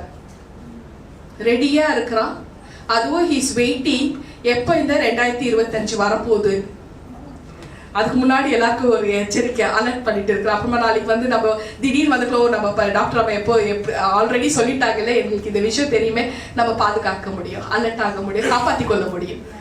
ஹல்லேலூயா. ப்ரிப்பேர்டா இருக்க முடியும். வேற ஒண்ணே இல்லை. ஏசப்பா தெரியப்படுத்துறாரு. இந்த பிசாசானவர் 2025 ஒவ்வொரு சபைகளுக்கும், ஒவ்வொரு ஊழியத்தையும், ஒவ்வொரு அசம்பிளியும் அவங்களுக்கு விரோதமாக இவன் எழும்பி வருவானா. ஒவ்வொரு குடும்பத்தையும் அவன் கெடுப்பானா. ஒவ்வொருவரோட வேலைகள், பிசினஸ் காரியங்கள்ல, ஹெல்த் இஷ்யூஸா இருந்தாலும் சரி, ஸ்டடிஸ் விஷயத்துல இருந்தாலும் சரி, அவன் குலைச்சல் பண்ணதான் செய்வான். அதுக்கு என்ன வழியை நம்ம இன்னைக்கு தெரிஞ்சுக்கலாம். சரியாமா? வழியை தெரிஞ்சுக்கலாம். வழிதான் நம்மளுக்கு ஜீவனோட தேவன் தெரியப்படுத்துறாரு இல்லையா பிரதர்? அவன் 1000 பண்ணிட்டோம், நமக்கு தான் ஒரு வழி இருக்கு. ஹல்லேலூயா. இதெல்லாம் அவன் காத்துட்டு இருக்கிறான். 2025 இன்னும் அதிகமாக அவன் பண்ணுவான்னு தேவன் தெரியப்படுத்துறாரு. அதே நேரத்துல இந்த எகிப்தியர்கள் சொன்ன இல்லையா, ஆண்டவர்கள், தாயார்கள், செயின்ட்டுங்க, இவங்க எல்லாம் அதிகமாக தாக்குதல் உத்தம இஸ்ரவேலர்களுக்கு இருக்கோ அப்படின்னு தெரியப்படுத்துறாரு. ஒரு பக்கம் அசிரியர்கள் தாக்குதல், ஒரு பக்கம் இந்த எகிப்தியர்களோட தாக்குதல் நம்மளுக்கு இருக்கு. உத்தம இஸ்ரவேலர்களுக்கு மட்டும் தான் இருக்குன்னு தேவ ஆவியானவர் தெரியப்படுத்தினார். ஒவ்வொரு ஊழியத்தையும் எப்படி கெடுக்கலாம், ஒவ்வொரு சபைகளும் எப்படி கெடுக்கலாம். ஒரு சபைக்கு செய்வது இன்னொரு சபைக்கு செய்ய மாட்டானா, வேற வேற திட்டங்கள் வச்சிருப்பானா. கேடி, தப்பா சொல்லிட்டோம், வில்லன். ஆமா, இல்ல என்னன்னா இப்போ அந்த கான்ஸ்டன்டைன் என்ன பண்றாரு, 3 சிலுவை எடுத்துட்டு வர்றாரு இல்லையா. அதுல ஒரு சிலுவை இயேசு எது தொங்கிட்டு இருக்கிறது ரோம்ல வச்சுட்டாங்க இல்லையாமா. இன்னொரு சிலுவை என்ன பண்றாங்க, அதுல ஒரு கல்ல இருக்கிறா இல்ல, அந்த கல்ல பேர் என்ன, டிஸ்மஸ் பேரு இல்லையா. அந்த கல்லனையும் செயின்டாக மாத்திட்டாங்க. ஆமா, செயின்டா மாத்திட்டாங்க. எல்லாம் இப்படிதான் போயிட்டு இருக்கு. இயேசு எங்க போனாருன்னு தெரியல. அந்த இடத்துல வெறும் அப்படிதான் இருக்கும் அங்க. ஸோ அதனால அந்த விஷயத்த நான் எனக்கு நான் நேற்று தியானம் பண்ணிட்டு நான் இதெல்லாம் விஷயங்கள் ஆண்டவர்கிட்ட, ஆண்டவரோட கூட நான் பேசிட்டு இருக்கக்குள்ள இந்த மாதிரி விஷயங்கள்லாம் திருப்பி நான் கேடின்னு சொன்னேன் இல்லையா. அப்ப அந்த காலத்துல அந்த கல்லனை இங்கிலீஷ் பைபிள்ல தீஃப்ன்றாங்க, கிரிமினல்ன்றாங்க. அப்ப தமிழ்ல கல்லன் தானே, கரெக்ட் தானே? ஏன் சிரிக்கிறாப்ப? ஏமா கிரிமினல் தானே சொல்றாங்க, தீஃப்னு தானே சொல்றாங்க. கரெக்டா நான் சொல்றது? தீஃப்னு தானே சொல்றாங்க, கிரிமினல்னு சொல்றாங்க. போய் பார்த்துக்கங்க, பைபிள்ல போய் பார்த்துக்கங்க. 2 thieves வாங்க, அப்புறமா கிரிமினல்னு சொல்லுவாங்க. ஸோ அந்த மாதிரி ஒவ்வொரு விஷயமும் ஆண்டவர் என்ன சொல்றாரோ அதை தான் நான் வந்து பேசுவேன். கொஞ்சம் ஓவரா பேசினா தெரியப்படுத்துங்க, அதையும் ஆண்டவர் எனக்கு கரெக்ட் பண்ணி விட்டுடுவாரு. ஹல்லேலூயா. ஸோ இவன் வந்து இந்த மாதிரி ஒரு தாக்குதல் அவன் பண்ணிட்டு இருக்கிறான்.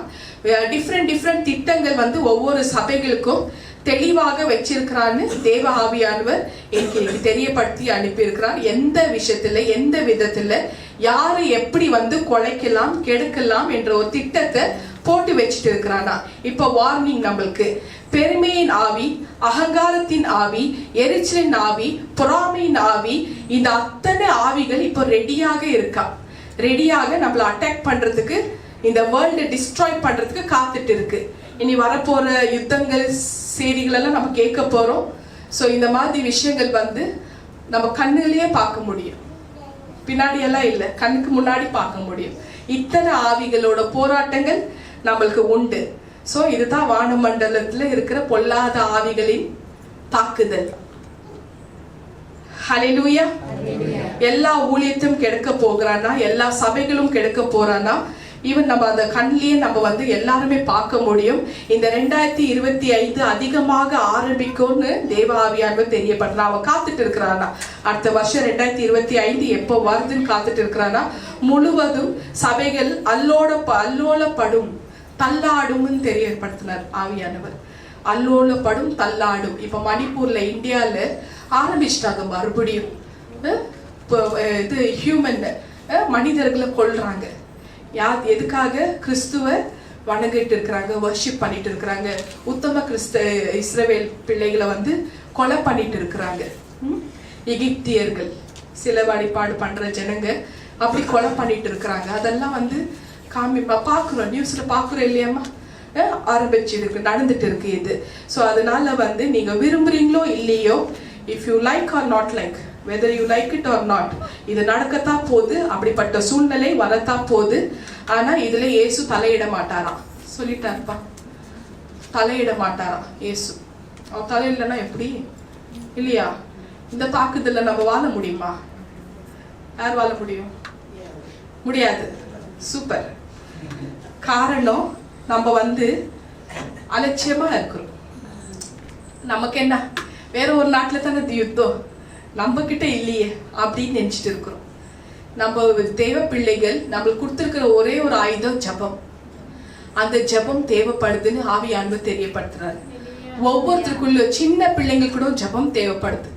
4 மாசம் 1 வயசு குழந்தை, நான் அந்த குழந்தை வயிற்றுல 7 மாசத்துல இருந்து என்னோட மெசேஜ் கேட்டுதான் வளர்ந்துட்டு இருக்கு. அந்த குழந்தைய நான் தான் பேபி டெடிகேஷன் பண்ணேன், ஜேபில இருக்கு. ஸோ அந்த குழந்தை எந்த ஒரு விஷயமும் பாக்குறது இல்லை. வீடியோல பெரிய ஸ்கிரீன்ல என்னோட பாட்டு பார்க்கும், நான் பேசுறது பார்க்கும். என்னோட பாட்டு பார்க்கறக்குள்ள கை தட்டி அது பாடணும். அப்புறம் அந்த பாட்டு பார்த்துட்டா சாப்பாடே சாப்பிடும், அதிகமா சாப்பிடுமா. விளையாட்ட தேவையில்லை, அந்த பாட்டு பாடினா அதுவே கை தட்டும். ஸ்டேட்டஸ்ல நான் போடுவேன், அனுப்பி விட குரூப்ல.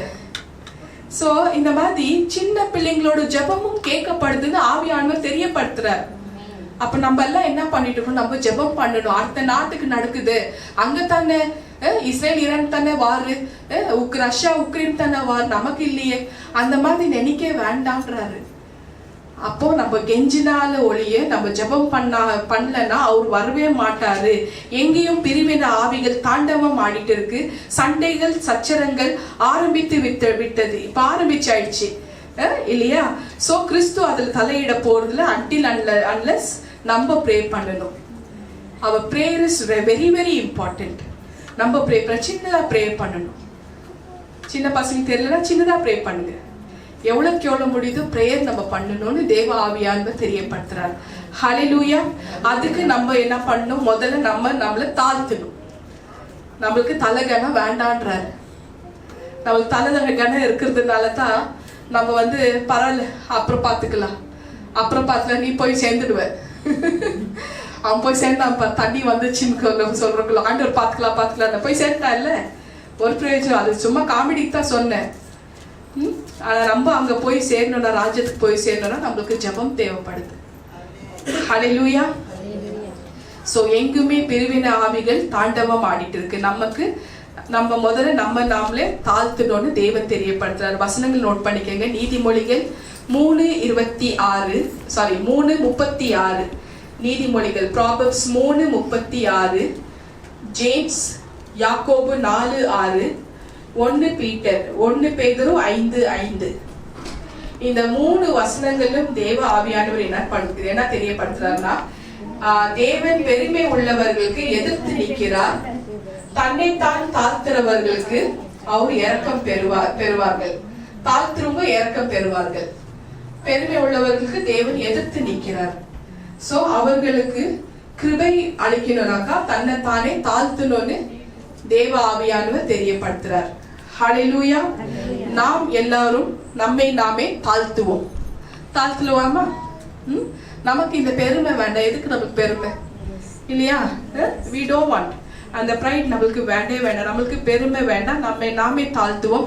நமக்கு எதை குறித்து பெருமை வேண்டாம். 4 பேர் நம்மளை புகழ்ந்து விட்டாலே போதும் என்ற ஒரு பெருமை நம்மளுக்கு வேண்டவே வேண்டாம். அடியோட விட்டுணும்னு தெரியப்படுத்துற ஆவியானவர். அதை விட்டுடலாம். ஏன்னா வரப்போற விஷயங்கள் தாக்குதலுக்கு நம்மளுக்கு ஜெபம் தான் நம்மளுக்கு பாதுகாப்பா கொடுக்க போகுது. அதுதான் நம்மளுக்கு ஷீல்ட் அண்ட் பட்டயமாக இருக்க போகுது. ஹல்லேலூயா.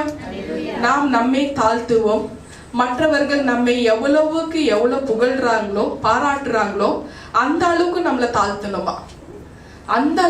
தாழ்த்தணுமா, டவுன் டு எர்த் வந்துடணும் இல்லையா? பெருமைன்றதே வேண்டாம். மன்னிப்போம், பிறரையும் மன்னிக்கணும் தேவன் தெரியப்படுத்துறாரு. ஒருவர் மீது ஒருவர் அன்பு மட்டுமே கூறணுமா. கசப்பு வேண்டாம், வெறுப்பு வேண்டாம், கோபம் வேண்டாம், பகை வேண்டாம். நித்திய ஜீவன் பிரேயர் ஹவுஸ் பரிசுத்தத்தை மட்டும்தான் பேசும். சோ ஒரு டிசிப்ளின் இருக்குல்ல நித்திய ஜீவன் பிரேயர் ஹவுஸ்ல.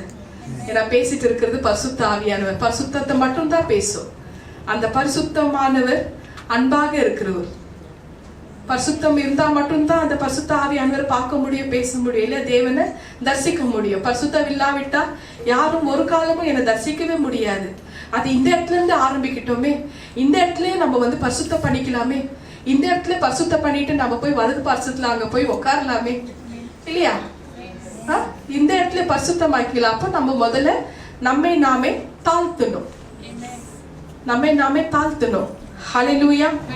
ஒருவர் மீது அன்பு வைக்கணும். யாருமே நம்ம வெறுக்க கூடாது. ஒருவரையும் நம்ம பகைக்க கூடாது. நம்மளுடைய வித்தியாசங்களை குழி தோண்டி இன்றே புதைக்கணுமா. டிஃபரன்ஸ். நம்மளோட வித்தியாசங்களை குழி தோண்டி புதைச்சிட்டு இருக்கா. பெருமை இருந்தா பொதிச்சிட்டு நிக்க புதைச்சிடணுமா. ஆவிக்குரிய பெருமையை புதைக்கணும். பொருளாதாரத்தோட பெருமையை புதைக்கணும். உலக பெருமையை புதைக்கணும். இன்றே புதைக்கணுமா. அதுவும் கேட்க இதா இருக்குல்ல. எல்லாத்தையும் புதைக்கணுமா. இதெல்லாம் பண்ணலனாக்கா சாத்தானோட அட்டூழியத்தை நம்மளால தாங்க முடியாதுன்னு சொல்றாரு ஆவியானவர். அப்போ எல்லா பெருமைகளும் எல்லாமே புதைச்சிட்டு நம்மை நாமே தாழ்த்தணும் தேவ ஆவியானவர் தெரியப்படுத்தினார். இந்த 2025 முதல் நாள் வருதுன்னு அவன் காத்துட்டு இருக்கிறான்டா. பாத்தியா அவன் பண்ற வேலை. என்ன பண்ணலாம் அவனை அவர் இவர் நல்லா கூப்பிடாத. ஷாரன் எங்க? ஓகே, அவர் இவர் நல்லா கூட. அவனுக்கு என்ன மரியாதை சொன்னா ஷாரன் லாஸ்ட் டைம் டெஸ்டிமனில அவன் காத்துட்டு இருக்கிறான். எந்த ஒரு வாக்குத்தத்த வசனமும் பிசாசு கொண்டு வர செயல்களை நம்மளால தப்பிக்கவே முடியாதுன்னு தெரியப்படுத்தினார் ஆவியானவர். 2025 வருஷத்துக்கு வாக்குத்தத்த வசனம் வருது இல்லையா? நியூ இயர்ல கொடுப்போம் இல்லையா? இவன் பிசாசு கொண்டு வர அட்டூழியங்கள், அவன் பண்ற செய்கைகள், செயல்கள், எந்த ஒரு வாக்குத்தத்த வசனமும் அதை தடுக்கவே முடியாதுன்னு இந்த நாள்ல ஆவியானவர் தெரியப்படுத்தி தான் அனுப்பி இருக்கிறார். அதனால ஏமாந்துடாதுங்க. இவ்வளோ தாக்குதல் இருக்கு, வரத்தா செய்யும். ஆயத்தமாங்க, ப்ரிப்பேர் ஆகுங்க. ஹல்லேலூயா. சத்தியத்தை தெரியப்படுத்தினா சத்தியம் உங்களை விடுதலை ஆக்கும். சத்தியம் உங்களை பாதுகாப்பு கொடுக்கும். சத்தியம் உங்களை வழி நடத்தும்.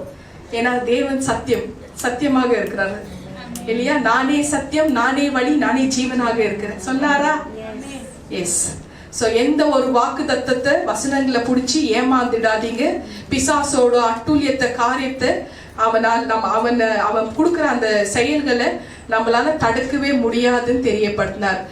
ஏசப்பா எனக்கு தெரியப்படுத்தினாரு. ஒவ்வொரு சபையும், ஒவ்வொரு ஊழியமும், ஒவ்வொரு ஐக்கியத்தையும், ஒவ்வொரு கிறிஸ்தவ குடும்பத்தையும் அவன் எப்படி தாக்கணும்ன்றது குறித்து அவன் திட்டத்தை போட்டு வச்சிருக்கிறானா. ஒவ்வொன்றுக்கும் ஒவ்வொரு திட்டத்தை போட்டு வச்சிருக்கிறானா. சோ இதுல மெயின் அந்த 2 பங்கு சங்கரிக்கப்படுகிற ஒரு குரூப்னு சொன்னேன் இல்லையா? எகிப்தியர்கள், அசிரியர்கள், இவங்களோட தாக்குதல் அதிகமாக நம்மளுக்கு இருக்கும்.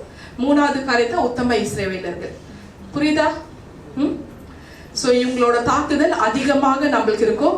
ஒன்றுக்கு ஒன்று திட்டத்தை போட்டு தெளிவாக அவன் வச்சிருக்கிறான்னு தேவ ஆவியானவர் தெரியப்பட்டார். நீதிமொழிகள் 30:5 Proverbs 35 தேவனுடைய வசனம் எல்லாம் புடமிடப்பட்டவைகள் தம்மை அண்டிக் கொள்ளுகிறவர்களுக்கு அவர் கேடகமாவார். அதானமா வாசிமா? ஹல்லேலூயா. தேவனுடைய வசனம் எல்லாம் புடமிடப்பட்டவைகள் தம்மை அண்டிக் கொள்கிறவர்களுக்கு அவர் கேடகமானவர். ஆமென். ஆமென். சோ அவர் தான் நமக்கு கேடகம். சோ அவரோட வசனத்தை நம்ம என்ன பண்ணணும்? அண்டிக் கொள்ளணும், புடிச்சுக்கணும். அந்த வசனத்தை புடிச்சுக்கணும். சோ அந்த வசனத்தை புடிச்சுக்கங்க. படிக்கவே தெரியாதவங்க என்ன பண்ணுவாங்க? அவங்களுக்கு என்ன அவங்களுக்கு தோடுதோ வார்த்தை அதை வச்சு ஜெபம் பண்ணுங்க.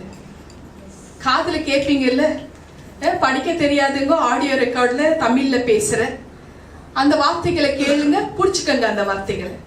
இதுதான் நம்மளுக்கு கேடகம். வழி சொல்றாரா? ஈஸியா சொல்றாரு இல்லையா? எங்க ஹஸ்பண்ட் அடிக்கடி சொல்வார். அவரோட யங் யூத் டைம்ல அவங்க சென்னையில இருக்கிறாங்க. அந்த டைம்ல அது காடு இருக்கிற இடம் காடு. அந்த டைம்ல ஈவன் மோகன்சி பிரதர் கூட யூத் தான். அந்த டைம்ல அவரோட குழுவோட சேர்ந்து, அவரோட சீனியர் பாஸ்டர்ஸோட சேர்ந்து அவங்க நைட்டு டைம்ல பாட்டு பாடின்னு வீட்டு சைடு அந்த தெருவுல வருவாங்க பாட்டு பாடின்னு. அப்போ அந்த இருட்டுல வரக்குள்ளோ அந்த அம்மா ஒரு தாய் கேட்பாங்க, புள்ள பயப்படுறா, அது இதெல்லாம் பண்றா, பயப்படுறான்னு. அப்போ காத்து கருப்பெல்லாம் இருக்கு இல்லையா? அந்த காடு இல்ல, காத்து கருப்பு சொல்லுவோம் இல்ல தமிழ்ல, காத்து கருப்பு தான் சொல்லுவாங்க. அதில் அப்போ அவர் சொல்வாரா மோகன்சி லாஸ்ட்லஸ் அண்ணன், சிலுவை நெத்தியில சிலுவை போட்டுட்டு நீங்க போங்க அப்படின்னு சொல்றாரு. ஸோ அந்த மாதிரி அப்போவும் இவர் எங்க ஹஸ்பண்ட் சொல்வார், சிலுவை போட்டுட்டு நான் வருவேன், அப்போ எனக்கு ரொம்ப நல்லா இருக்கும் அப்படின்னு. இப்போ கூட நானே ஷர்லி நாங்கள் டேப்லெட் குடிச்சா கூட, டேப்லெட் குடிக்கிறதுக்குள்ள என்னமா போடுறேன்? முதல்ல ஃபோர்ஹெட்ல சிலுவை போட்டு தான் குடிப்போம். சின்ன பிள்ளைங்களுக்கு தூக்கத்துல டிஸ்டர்ப் ஆகுதா, இல்ல பெரியவங்களுக்கு தூக்கத்துல டிஸ்டர்ப் ஆகுதா, சிலுவை போடுங்க. அதுதான் நம்மளுக்கு பட்டயம், ஷீல்டு. இன்னைக்கு தலைப்பு என்னமா? அவர் நமக்கு கேடகமும் பட்டயமும் ஆவார் இல்லையா? அந்த ஷீல்டு தான், அந்த சிலுவை சின்னலத்தான் அந்த கான்ஸ்டன்டைன் மன்னன் ஜெயிச்சாரு. ஆனா வரலாறு தப்பா போயிடுச்சு, அவ்வளவுதான், வேற ஒண்ணே இல்லை. தான் அவங்களே வந்த வரலாறு மூலக்கும் அவங்க ஆண்டவராக மாறிட்டாங்க. ஹல்லேலூயா. சோ இந்த சிலுவை சின்னம் தான் நம்மளுக்கு மேன்மையான சின்னம். சிலுவை சின்னம் நம்மளுக்கு மேன்மையான ஒரு சின்னமாக இருக்கு. அப்படி ஒரு கெட்ட பேட் ட்ரீம்ஸ் வந்தாக்க சிலுவை போட்டு பாடுங்க. ஹல்லேலூயா. கர்த்தரின் பரிசுத்த நாமத்துக்கு ஸ்தோத்திரம்.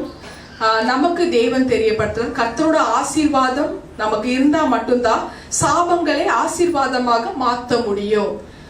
உபாகமம் Deuteronomy 23:5 God's blessing will convert every curses into blessing. Sally, God's blessing will convert every curses into blessing. அப்போ நமக்கு God's blessing ரொம்ப தேவை. அவரது blessing இருந்தா போதும்.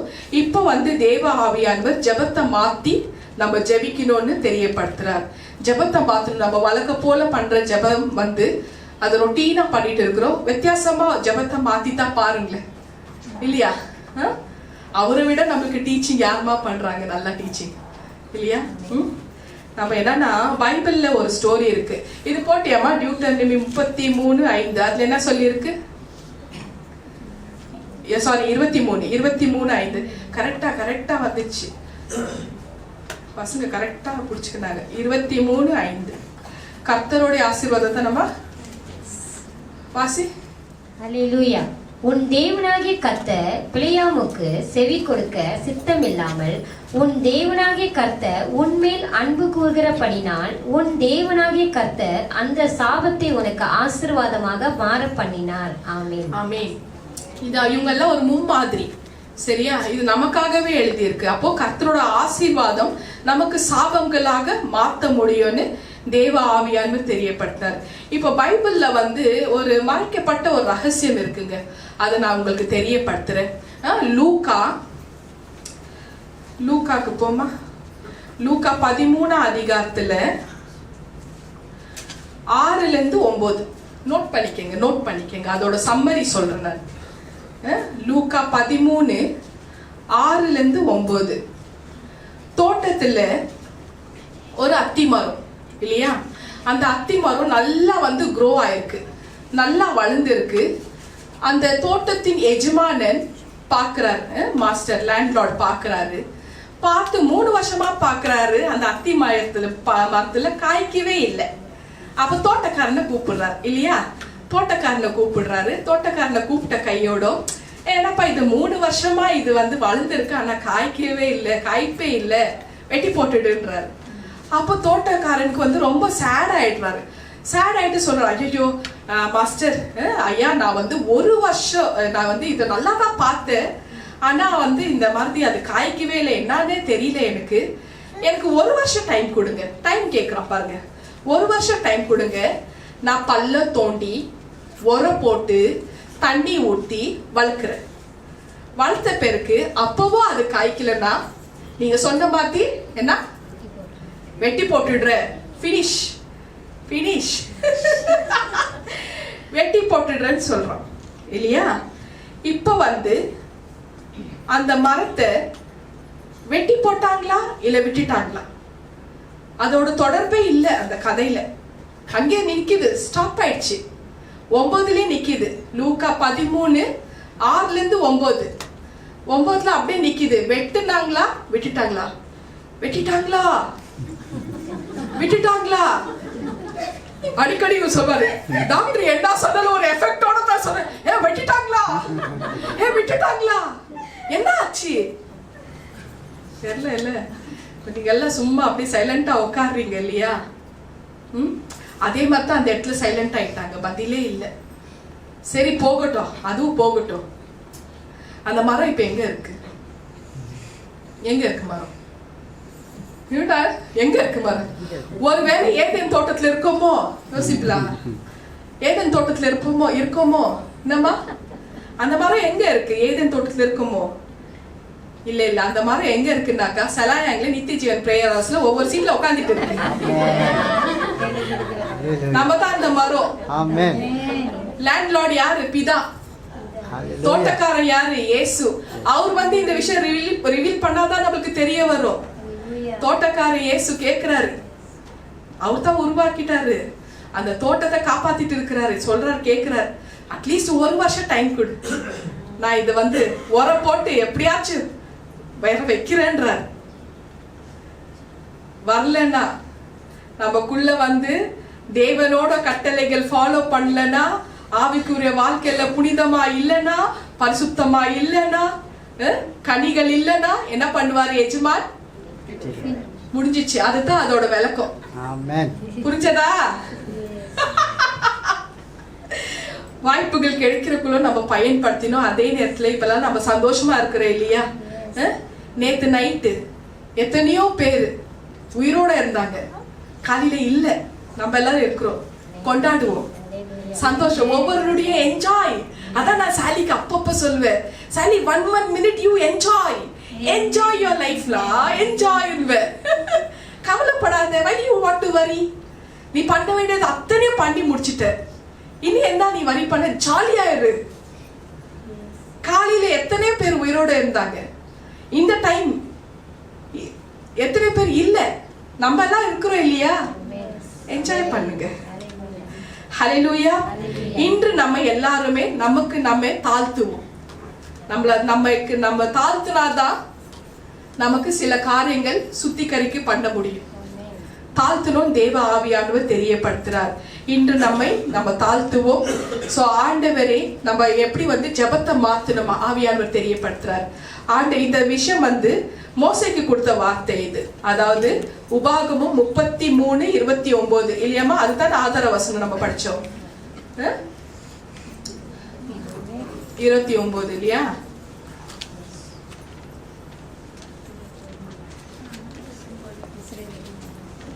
இஸ்ரவேலே நீ பாக்கியவன் தானே, தேவனால ரட்சிக்கப்பட்ட ஜனமே உமக்கு ஒப்பானவர் யார்? கேடகம் பட்டயம். சரி, இந்த வார்த்தை மோசே ஆசீர்வதித்தார். இப்ப நம்ம எப்படி ஜபிக்கணும்னாக்கா, ஆண்டவரே மோசே ஆசீர்வதித்தானே, இஸ்ரவேலே நீ பாக்கியவான் என்று சொன்னானே, என்னையும் நீங்க ஆசீர்வதிங்க. இப்ப நம்ம எல்லாரும் இயேசுட்ட கேட்கணுமா? இஸ்ரவேலே நீ பாக்கியவான் என்று மோசே சொன்னானே, இப்ப நம்ம என்ன கேட்கணும்னா ஆவியானவர் தெரியப்படுத்துறாரு, என்ன நீங்க ஆசீர்வாதம் பண்ணுங்க, நான் பாக்கியவான் ஆகட்டும், நான் பாக்கியவதி ஆகட்டும் நம்ம சொல்லணுமா? அப்போ இந்த விஷயம் நம்ம பிரேயரை நம்ம மாத்தணும். இன்று நம்ம எப்படி பிரேயர் பண்ணனா, இன்று நீர் என்னை ஆசீர்வதித்து விட்டால், இன்று நீர் எனக்கு ஆசீர்வதித்து விட்டால், என்னோட குடும்பத்தை நீர் ஆசீர்வதித்து விட்டால், என்னோட படிப்புக்கு, குழந்தைங்க நீங்களும் கேட்கல, என்னோட படிப்புக்கு நீங்க ஆசீர்வதித்து விட்டால், ஹெல்த் இஷ்யூல இருக்கிறவங்க என்னோட ஹெல்த் நீங்க ஆசீர்வதித்து விட்டால், என்னோட பிசினஸ், என்னோட வியாபாரம், என்னோட வேலை நீங்க இன்று எனக்கு ஆசீர்வாதம் பண்ணி விட்டால், இன்று என் சபையை நீர் ஆசீர்வதித்து விட்டால், இன்று என்னோட அசம்பிளியை நீர் ஆசீர்வதித்து விட்டால், இன்று என்னோட ஊழியத்தை நீர் ஆசீர்வதித்து விட்டால், அவன் கொண்டு வருகிற சாபங்கள் எல்லாம் எனக்கு ஆசீர்வாதமாக மாறும். இதுதான் நம்ம மாத்தி ஜெபம் பண்ணோம். என் வாழ்க்கையை நீங்க மாத்துங்க, என் வாழ்க்கையை நீங்க ஆசீர்வாதம் பண்ணுங்க, எனக்கு ஒரு குழந்தை பாக்கி கொடுத்து நீங்க ஆசீர்வாதம் பண்ணுங்க, அவன் கொடுக்கிற சாபம் எனக்கு வேண்டாம், அது ஆசீர்வாதமாக மாறும். எனக்கு திருமண காரியங்கள் நீங்க வாய்க்க பண்ணுங்க, வழிகள் தெரிந்து கொடுங்க. இன்று இந்த ஆசீர்வாதம் நீங்க பண்ணிட்டா எனக்குள்ள இருக்கிற அந்த சாபம் விலகி போயிடும். அவன் சாபத்தையே கொண்டு வந்தாலும் அது எனக்கு ஆசீர்வாதமாக மாறும். ஜெபத்தை மாத்தி பார்ப்போம். ஹல்லேலூயா. அதுக்கு முதல்ல நாமே தாழ்த்தணும் தேவ ஆவியானவர் தெரியப்படுத்தினார். இப்ப இவ்வளவு நேரம் மெசேஜ் கேட்டீங்கல்ல, யார் எல்லாரும் கை ரேஸ் பண்ணுங்க, யார் உங்களை நீங்க தாழ்த்துறீங்கன்னு. நான் என்ன தாழ்த்துக்கிறேன். ஆண்டவரே ஏசப்பா பாக்குறாரு. ஆண்டவரே கை தூக்குன அத்தனை பேரும் ஆசீர்வதிங்க. ஹல்லேலூயா. கர்த்தரின் பரிசுத்த நாமத்துக்கு ஸ்தோத்திரம். நாம் நம்மை தாழ்த்துவோம், கர்த்தர் நம்மளை உயர்த்துவார். அவன் சபிக்க வருகிறான். அவனுடைய சாபங்களை ஆசீர்வாதமாக மாத்தக்கூடிய ஒரே ஒரு வல்லமை இறைவனுக்கு மட்டும்தான் இருக்கு, ஆண்டவருக்கு மட்டும்தாப்பா இருக்கு. எந்த செயின்ட்டுக்கோ கிடையாது, எந்த ஆண்டவர் போப்பாண்டவருக்குலாம் கிடையாது. இப்போ சொல்லிட்டேன், சாபங்களை ஆசீர்வாதமாக மாத்தக்கூடிய ஒரு வல்லமை இறைவனுக்கு மட்டும்தான் இருக்கு. ஹல்லேலூயா. அதனால இந்த 2025 நமக்கு ஆசீர்வாதமாக மாறணும்ன்றதுக்காக நீங்க ஜபிக்கணுமா? தெரிஞ்சுட்டீங்களா? இது ஜப குறிப்பு என்னன்றது அதை போய் பிராக்டிஸ் பண்ணிக்கங்க. ரெக்கார்ட்ல இருக்கும், பிராக்டிஸ் பண்ணிக்கங்க. Very simple. இன்று எனக்கு எந்தெந்த காரியத்துக்கு நீங்க ஜபம் பண்றீங்களோ, இன்று எனக்கு இந்த காரியத்துக்கு நீங்க ஆசீர்வதித்து விட்டால், அவன் கொண்டு வர சாபம் எனக்கு ஆசீர்வாதமாக மாறும். ஈஸியா இருக்கா இல்லையம்மா? அடுத்த வருஷம் ஃபுல்லா இதே சொல்லுங்க. அவ்வளவுதான். சிம்பிளா இருக்கு இல்லையா? கஷ்டமா இருக்கும். இன்று எனக்கு நீர் ஆசீர்வதித்து விட்டால், அவன் கொண்டு வர சாபம் எனக்கு ஆசீர்வாதமாக மாறும். நீங்களும் சொல்லலாம், ஆண்டவரே என்னோட மகளுக்கு நீங்க திருமண காரியத்தை நீங்க வாய்க்க பண்ணிட்டா சாபங்கள் எங்களுக்கு ஆசீர்வாதமாக மாறும். நம்மளுக்கு என்னென்ன தேவைகள் இருக்கோ அந்த தேவைகளை வைத்து நம்ம வார்த்தைனால வெளிப்படுத்தலாம். வார்த்தை தான் நம்மளுக்கு பாதுகாப்பு கொடுக்க போகுது. அதுதான் நம்மளுக்கு பட்டயம், கேடகம் எல்லாமே. இவ்வளவு நேரம் வசனத்துல தான் சொன்னேன். ஒரே ஒரு விஷயம், நம்ம என்ன பண்ணக்கூடாது, மனசை மீறக்கூடாது. இதுலயும் தேவ ஆவியானவர் தெளிவாக ஒரு விஷயத்தை தெரியப்படுத்தி தான் எனக்கு அனுப்பி இருக்கிறார். மனசு சொல்லும், இது செய்யாது, அது செய்யாது, அது தப்பா இருக்குன்னு சொல்றதுக்குள்ளவே நம்ம அலர்ட் ஆயிடணும் இல்லையா? அப்பவே அலர்ட் ஆயிடணும். அது செய்யாது, தப்பா இருக்கு, வேண்டான்றக்குள்ளவே நம்ம அலர்ட் ஆயிடணும். இதுதான் அது. என்னன்னாக்கா ஏன்னா நம்ம எல்லாம் சாதா எல்லாம் ஹியூமன் தானே. சரி இந்த ஒரு தடவை இதை பண்ணிடுறேன், அதுக்கப்புறம் நான் வந்து பண்ண மாட்டேன். ஒன் லாஸ்ட் டைம் இந்த ஒரு விசை என்ன பிரதர், ஒன் லாஸ்ட் டைம். அது வந்து என்னன்னாக்கா நம்ம இவர் என்னன்னா ஒரு கேப்டன் விஜயகாந்த் தமிழ்ல எனக்கு பிடிக்காத ஒரே ஒரு வார்த்தை மன்னிப்பு சொன்னாரா? அவ்வளவுதான் தமிழ்நாட்டு சொன்னாரா? அவர் சொன்னாரு, எஸ், தமிழ்ல எனக்கு பிடிக்காத ஒரு வார்த்தை மன்னிப்பு. ஆனா நம்ம ஹீரோ இயேசு என்ன சொல்றாரு, உலகத்திலே எனக்கு பிடிக்காத வார்த்தை ஒன் லாஸ்ட் டைம். நம்ம ஹீரோ சொல்றாரு. தமிழ்நாட்டுக்கு அவர் கேப்டன் ஹீரோவா இருக்கலாம், ஆனா நமக்கு ஏசப்பா தான் ஹீரோ இல்லையா? ஏசப்பா நம்ம ஹீரோ வந்து என்ன சொல்றாரு, உலகத்துல ஒன் லாஸ்ட் டைம் அந்த வார்த்தை அவருக்கு பிடிக்காத இந்த ஒரு விசை. இது ஒரு தடவை பண்ணிட்டு ஒன் லாஸ்ட் சான்ஸ், இதை பண்ணிட்ட பிறகு நான் பண்ண மாட்டேன். சிலர் ஒரு கூட்டம் இருக்கு, இந்த காரியம் எல்லாம் முடிச்ச பிறகு நான் ஏசுட்டு வந்துடுறேன், இதெல்லாம் நடக்கட்டும் அது அப்புறம் ஏசுட்டு வரேன். நீ வரவே மாட்ட, முடியாது, வரத்துக்கு முடியாது. ஒரு லாஸ்ட் டைம் சொல்லி சொல்லி போயிட்டே இருக்கோம். அடுத்த காரியம் பண்றப்ப இந்த ஒரு லாஸ்ட் டைம் அப்படிதான் போயிட்டே இருக்குமே தவிர திருந்தவே மாட்டேன். எப்போ மனசு வந்து சொல்லுதோ அப்பவே நம்ம அலர்ட் ஆயிக்கணும். தேவ ஆவியானவர் தெரியப்படுத்தினாரு நமக்கு அறிவூட்டு. அறிவை வந்து தெரியப்படுத்துறதுக்கு அவசியமே இல்லை, வேற யாரும் நமக்கு அவசியமே கிடையாது. நம்மளுக்கு அறிவூட்டுறதுக்கு, அறிவு சொல்றதுக்கு, எது தப்பு எது சரின்றது நம்மளோட மனசுக்கு தெரியும். நம்ம மனசை விட அட்வைசர் ஜட்ஜ் வேற யாரும் இல்லை இல்லையாமா? நம்மளை பத்தி நமக்கு தான் அதிகமா தெரியும். என்னை பத்தி உனக்கு தெரியுமா? இல்ல இல்லையா? அதே மாதிரி தான் உன்னை பத்தி எனக்கு தெரியாது, ஆனா நமக்கு தான் தெரியும். நம்ம தான் ஜட்ஜர். நம்ம என்ன ஒரு காரியம் பண்றோம்னு எது சரி எது தப்பு நம்மளுக்கு தான் தெரியும். சோ அப்படி இருக்கிறக்குள்ள ஆவியானவர் தெரியப்படுத்துறாரு, உன்னோட மனசு தான் உனக்கு ஜட்ஜா இருக்கு, உன்னோட மனசு தான் உனக்கு அட்வைசரா இருக்கு. சோ அதனால வந்து நீ மனசை மீறாத. ஒரு நாள் வந்து மனசு சொல்லும், இது வேண்டான்னு சொல்லும். அது நல்லதா இருக்கட்டும், அது கெட்டுதா இருக்கட்டும், அது சொல்ல மனசு சொல்ல, இது வேண்டாம், இது பண்ணாத, இது உன்னோட கெரியருக்கு நல்லா இல்லை, உன்னோட குடும்பத்துக்கு நல்லா இல்லை, உன்னை சார்ந்தவருக்கு நல்லா இல்லை, உன்னோட வேலைக்கு நல்லா இல்லை, உன்னோட படிப்புக்கு நல்லா இல்லை, ஏதோ ஒன்று சொல்லும். ஏன் உனக்கே நல்லா இல்லைன்னு அந்த மனசு சொல்லும். அப்பவே நம்ம வந்து கேட்டு கரெக்ட் பண்ணிக்கணும். மனசை மீறக்கூடாதுன்னு தேவ ஆவியானவர் தெரியப்படுத்துறாரு. அதோட மீறுதல்னாலதான் ஏசப்பா காயப்பட்டார். நம்மளோட மீறுதல் நிமித்தம் அவர் காயப்பட்டார், நொறுக்கப்பட்டார். ஆல்ரெடி அவர் பட்டாச்சு. இதுக்கு மேல இந்த மெசேஜ் கேட்டு நம்ம மனசை மீறணும்னு வச்சுக்கோங்க, போச்சு, எனக்கு தெரியாது இப்போ சொல்லிட்டேன். ஆமா, வரப்போர் வந்து நீதி செய்யற தேவன். வெட்டுனா ஒரே ஷாட், கட்டுதான். அப்படியெல்லாம் இல்லை, ரொம்ப அன்பான தேவன். நம்ம திருத்திக்கலாம் இல்லையா? மனசை நம்ம வந்து மீறுது வேண்டாம். ரொம்ப அன்பான தேவன், அவர் வந்து ரொம்ப பாசமான தேவன். அவரை நம்ம வந்து புரிஞ்சுக்கணும். ஸோ நம்ம வந்து மனசு தான் நம்மளுக்கு வந்து பாதுகாப்பு shield. 1 Corinthian 11:28 Wasima. 1 Corinthian 11:28, 31, 32 Wasima. 28 வாசி முதல்ல. ஹல்லேலூயா. எந்த மனுஷனும் தன்னைத்தானே சோதித்தறிந்து இந்த அப்பத்தில் புசித்து இந்த பாத்திரத்தில் பானம் பண்ண கடவன். சோ நமக்கு நாமளே எக்ஸாமின் பண்ணணும்னு தெரியப்படுத்துறாரு. 31 அதே அதிகாரத்துல நம்மை நாமே நிதானித்து அறிந்தால் நாம் நியாய தீர்க்கப்பட மாட்டோம். சோ நமக்கு நம்மளே எக்ஸாமின் பண்ணி நமக்கு நாமளே நிதானித்து பார்த்துக்கலாம், நமக்கு நியாய தீர்ப்பே கிடையாது இல்லையா? சோ அது பண்ணாத பட்சத்துல தான் கேஸ் இறைவன்கிட்ட போயிடும். 32 படிமா. நாம் நியாய தீர்க்கப்படும் போது உலகத்தோடு ஆக்கினைக்குள்ளாக்க தீர்க்கப்படாதபடிக்கு கர்த்தராலே சிட்சிக்கப்படுகிறோம். கடைசியா கேஸ் இறைவன்கிட்ட போயிடும், அவர்கிட்ட இருந்து நம்ம பனிஷ்மெண்ட் வாங்கிக்கணும். அப்ப அதுக்கு முன்னாடியே நம்ம வந்து நமக்கு நாமே எக்ஸாமின் பண்ணி ஜட்ஜ் பண்ணிக்கலாம், நியாய தீர்ப்பு பண்ணிக்கலாம். சோ அது தப்புனா அது செய்ய வேண்டாம். இந்த ஒரு விசைன்னு பண்ணாதுங்க. ஒன் லாஸ்ட் டைம் பண்ணக்கூடாதுன்னு தேவன் தெரியப்படுத்துறாரு. ஹல்லேலூயா. கர்த்தரின் பரிசுத்த நாமத்துக்கு ஸ்தோத்திரம்.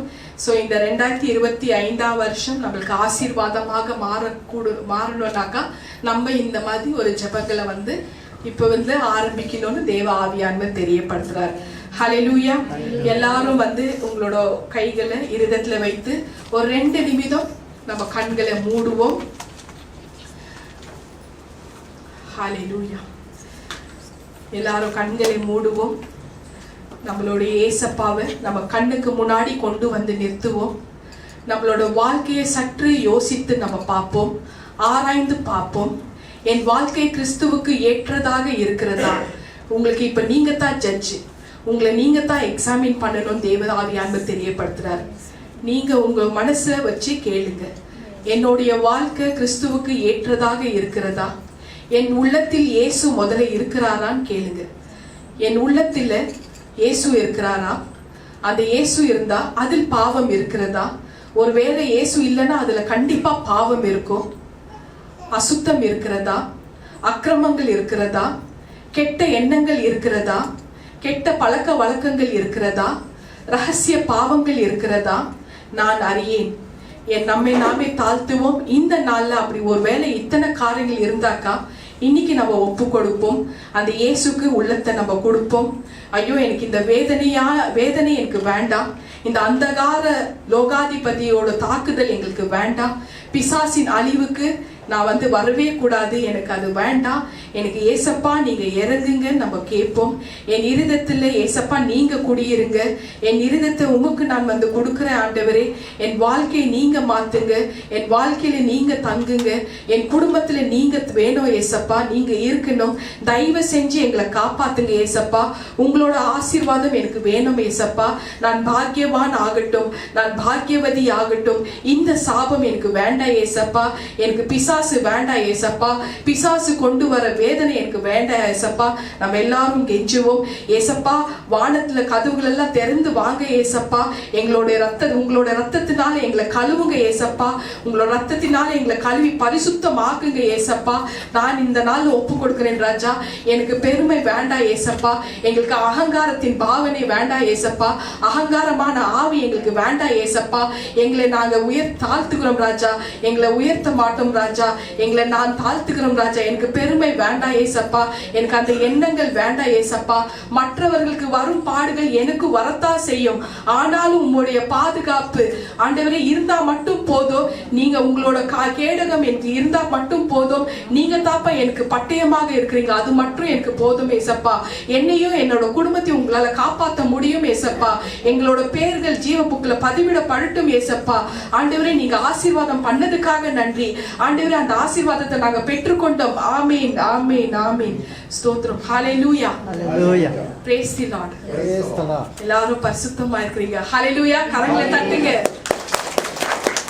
புதிய வருஷம் நமக்கு ஆசீர்வாதமாக இருக்கட்டும். ஹல்லேலூயா.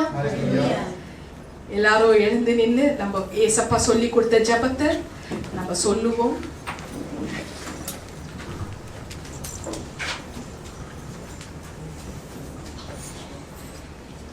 பரமண்டங்களில் இருக்கிற எங்கள் பிதாவே, உம்முடைய நாமம் பரிசுத்தப்படுவதாக, உம்முடைய ராஜ்யம் வருவதாக, உம்முடைய சித்தம் பரமண்டலத்திலே செய்யப்படுவது போல பூமியிலும் செய்யப்படுவதாக.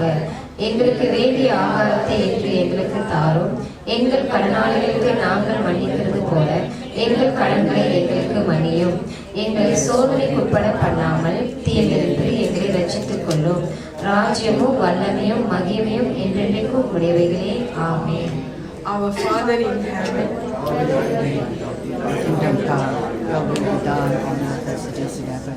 Give us today our daily bread, and forgive us our debts, so forgive us our debts. Lead us not into temptation, but deliver us from the evil one. For yours is the kingdom and the power and the glory forever. Amen.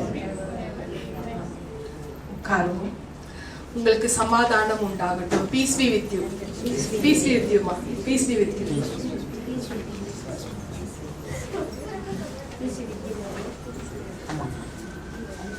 உங்களோட அன்பு காணிக்கைகளை கையில வச்சுக்கோங்க. இந்த புனிதமான காரியத்துக்கு பயன்படுது. நீங்க கொடுக்கிற காணிக்கைகள் 30, 60, 100 ஆகும்படியாக கர்த்தர் உங்களை ஆசீர்வதிப்பார். பாட்டு பாடுறதுக்குள்ள எல்லாரும் கையை தட்டுங்க. பாட்டு வந்தா நீங்களும் பாடுங்க. அப்படி இல்லையா கையை தட்டுங்க. ஹல்லேலூயா. காப்பார் உன்னை காப்பார், காத்தவர் காப்பார், இன்னும் இனிமேலும் காத்திடுவார். கலங்காதே மனமே, காத்திடுவார். காப்பார் உன்னை காப்பார், காத்தவர் காப்பார், இன்னும் இனிமேலும் காத்திடுவார். கலங்காதே மனமே, காத்திடுவார். கண்டுனை அழைத்தவர் கரமறைவார், அது அவர் கை விடாதிருப்பார். கண்டுனை அழைத்தவர் கரமறைவார், அவர் கை விடாதிருப்பார். ஆண்டுகள் தோறும் உனக்கவர் அளித்த ஆசிகளை எண்ணிப்பார், எண்ணிப்பார், எண்ணிப்பார், எண்ணிப்பார். என்றும் அதை எண்ணிப்பார், என்றும் அதை எண்ணிப்பார். காப்பார் உன்னை காப்பார், காத்தவர் காப்பார், இன்னும் இனிமேலும் காத்திடுவார். கலங்காதே மனமே, காத்திடுவார். இஸ்ரவேலுக்கு வாக்குப்படி இன்பம் காணால் அழைக்கவில்லையோ? இஸ்ரவேலுக்கு வாக்குப்படி இன்பம் காணால் அழைக்கவில்லையோ? இப்போது இவர்களை நிர்மூலம் செய்வதற்கு இன்னும் இறங்கவில்லையோ? இல்லையோ, இல்லையோ, இல்லையோ, மனஸ்தாபம் கொள்ளவில்லையோ? மனஸ்தாபம் கொள்ளவில்லையோ? காப்பார் உன்னை காப்பார், காத்தவர் காப்பார், இன்னும் இனிமேலும் காத்திடுவார். கலங்காதே மனமே, காத்திடுவார். வீழ்ச்சியில் வீழ்ந்துனை மீட்பவரும், இகழ்ந்து விடாத சேர்ப்பவரும். வீழ்ச்சியில் விழுந்து வீழ்ந்துனை மீட்பவரும், இகழ்ந்து விடாத சேர்ப்பவரும். சில வேளையில் சிச்சையினால் உன்னை திட்டி இருப்பவரும், ஜெயமும் கனமும் சுகமும் உனக்கென்றும் அளிப்பவரும், உனக்கென்றும் அளிப்பவரும். காப்பார் உன்னை காப்பார், காத்தவர் காப்பார், இன்னும் இனிமேலும் காத்திடுவார். கலங்காதே மனமே, காத்திடுவார். ஹல்லேலூயா. கர்த்தரின் பரிசுத்த நாமத்துக்கு ஸ்தோத்திரம். நம்ம சுத்தி என்ன நடந்தாலும் அந்த காக்கும் கரங்கள் நம்மளை காக்கும். அவர்தான் நமக்கு கேடகமும் பட்டயமும் ஆவார். ஹல்லேலூயா. எல்லாரும் திருவிருந்துக்கு நம்ம ஆயத்தமாகுவோம்.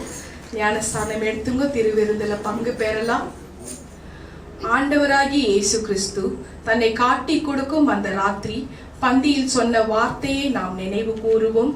இயேசு கிறிஸ்து அப்பத்தை தன் கையில் எடுத்து அதை ஸ்தோத்தரித்து அதை பிரித்து, இது உங்களுக்காக பிக்கப்பட்ட என்னுடைய சரீரம், இதை வாங்கி உண்ணுங்கள், என்னை நினைவு கூறும்படியாக இதை செய்யுங்கள்.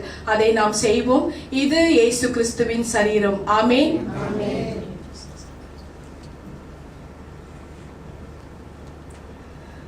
அந்தபடியே ஒரு பாத்திரத்தில் திராட்சை ரசத்தை எடுத்து, இது உங்களுக்காக சிந்தப்பட்ட என்னுடைய இரத்தம், இது என்னுடைய புதிய உடன்படிக்கை ஆகும், இதை வாங்கி பருகுங்கள், என்னை நினைவு கூறும்படியாக இதை செய்யுங்கள்.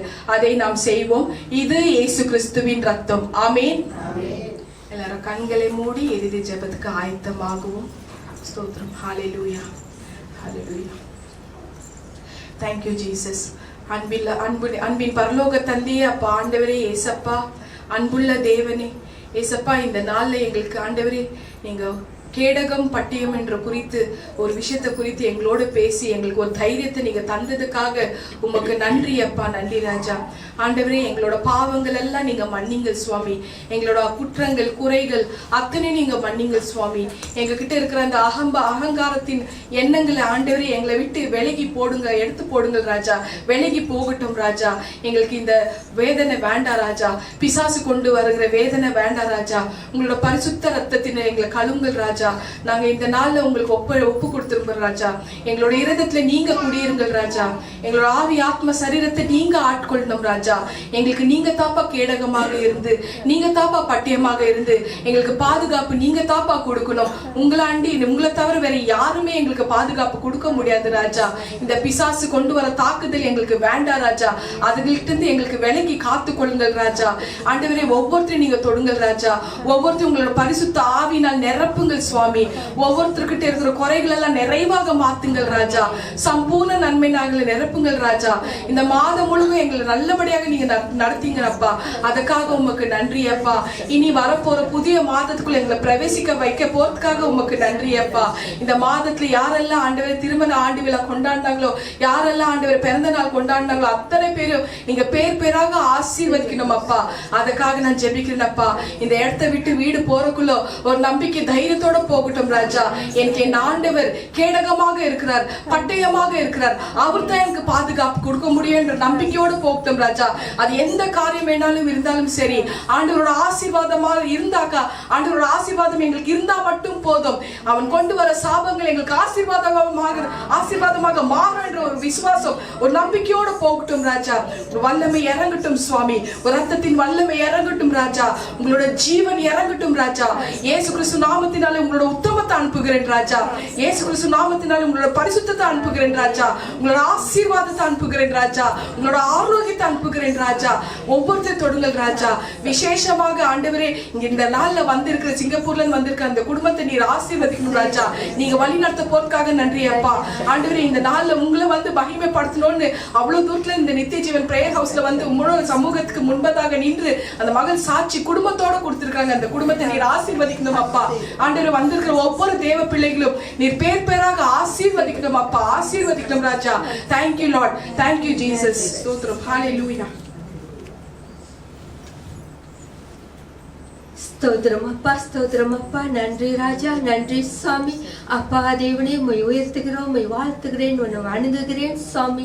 அப்பா தேவனே, எங்கள் மத்தியில் நீர் அசைவாடியதற்காக உமக்கு நன்றி செலுத்துகிறேன் ராஜா. ஆம் சுவாமி, வார்த்தையின் வழியாக நீர் எங்கள் ஒவ்வொரு உள்ளத்திலும் பேசியதற்காக உமக்கு நன்றி ராஜா. நன்றி செலுத்துகிறேன் ராஜா. ஆம் சுவாமி, நீரே எங்கள் கேடகமா இருக்கிறீர் ராஜா. ஆம் சுவாமி, அப்பா தேவனே, எங்களை வழி நடத்தும் தேவனாக இருக்கிறீர் ராஜா. மரண இருளில் பள்ளத்தாக்கில் நாங்கள் நடந்தாலும் அப்பா தேவனே, நீரே எங்களோடு இருக்கிறீர் ராஜா. எங்களை வழி நடத்தும் தேவனாக இருக்கிறீர் ராஜா. அதற்காக உமக்கு நான் நன்றி செலுத்துகிறேன் ராஜா. ஆம் சுவாமி, ஒவ்வொரு நாளும் நீர் எங்களை கரம் பிடித்து வழி நடத்தும் தேவனாக இருக்கிறீர் ராஜா. அதற்காக உமக்கு நன்றி அப்பா. நன்றி சுவாமி. அப்பா தேவனே, வேலையில் மலேசியா தேசத்தை உமது கரத்தில் ஒப்புவிக்கிறேன் சுவாமி. ஆம் ராஜா, தேசத்தை நீர் ஆசீர்வதித்தமைக்காக உமக்கு நான் நன்றி செலுத்துகிறேன் ராஜா. ஆம் சுவாமி, தேசத்தில் நீரோடு சமாதானத்தை கட்டளையிட்டு இருக்கிறேன் ராஜா. அதற்காக உமக்கு நன்றி செலுத்துகிறேன் ராஜா. ஆம் சுவாமி, தேசத்தை ஆளும் ஒவ்வொரு தலைவர்களையும் உமது கரத்தில் ஒப்புவிக்கிறேன் சுவாமி. ராஜாக்களை தள்ளி ராஜாக்களை உருவாக்கும் தேவன் நீர் ராஜா. ஆம் சுவாமி, அப்பா தேவனே, ஒவ்வொரு ஆளும் தலைவர்களுக்கு நல்ல ஞானத்தை கொடும் சுவாமி. ஆம் ராஜா, அப்பா தேவனே, இத்தேசத்திலையும் அப்பா தேவனே உமது ராஜ்யம் வரும்படியாக ஜெபிக்கிறேன் சுவாமி. ஆம் ராஜா, தேசத்தில் உள்ள ஒவ்வொரு மக்களையும் நீர் சந்திக்கும்படியாக ஜெபிக்கிறேன் சுவாமி. அவர்கள் தேவைகளை அனைத்தும் நீர் சந்திக்கும்படியாக ஜெபிக்கிறேன் சுவாமி. ஆம் ராஜா, தேசத்தில் உமது ரத்தத்தை தெளிக்கிறோம் ராஜா. தேசத்தை நீர் பரிசுத்தப்படுத்தும் ராஜா. ஆம் சுவாமி, இனி காலம் செல்லாது என்று சொல்லியிருக்கிறீரே அப்பா. அப்பா தேவனே, ஒவ்வொரு ஆத்துமாக்களும் அப்பா தேவனே ரட்சிக்கப்பட அப்பா தேவனே ஒவ்வொரு ஆத்துமாக்களுடன் நீர் இடைப்படும்படியாக ஜெபிக்கிறேன் சுவாமி. ஆம் ராஜா, அப்பா தேவனே உமது வருகை சமீபமாக இருக்குது சுவாமி. அப்பா தேவனே, அநேக ஜனங்கள் இன்னும் அறியாமல் இருக்கிறார்கள் சுவாமி, உணராமல் இருக்கிறாங்க சுவாமி.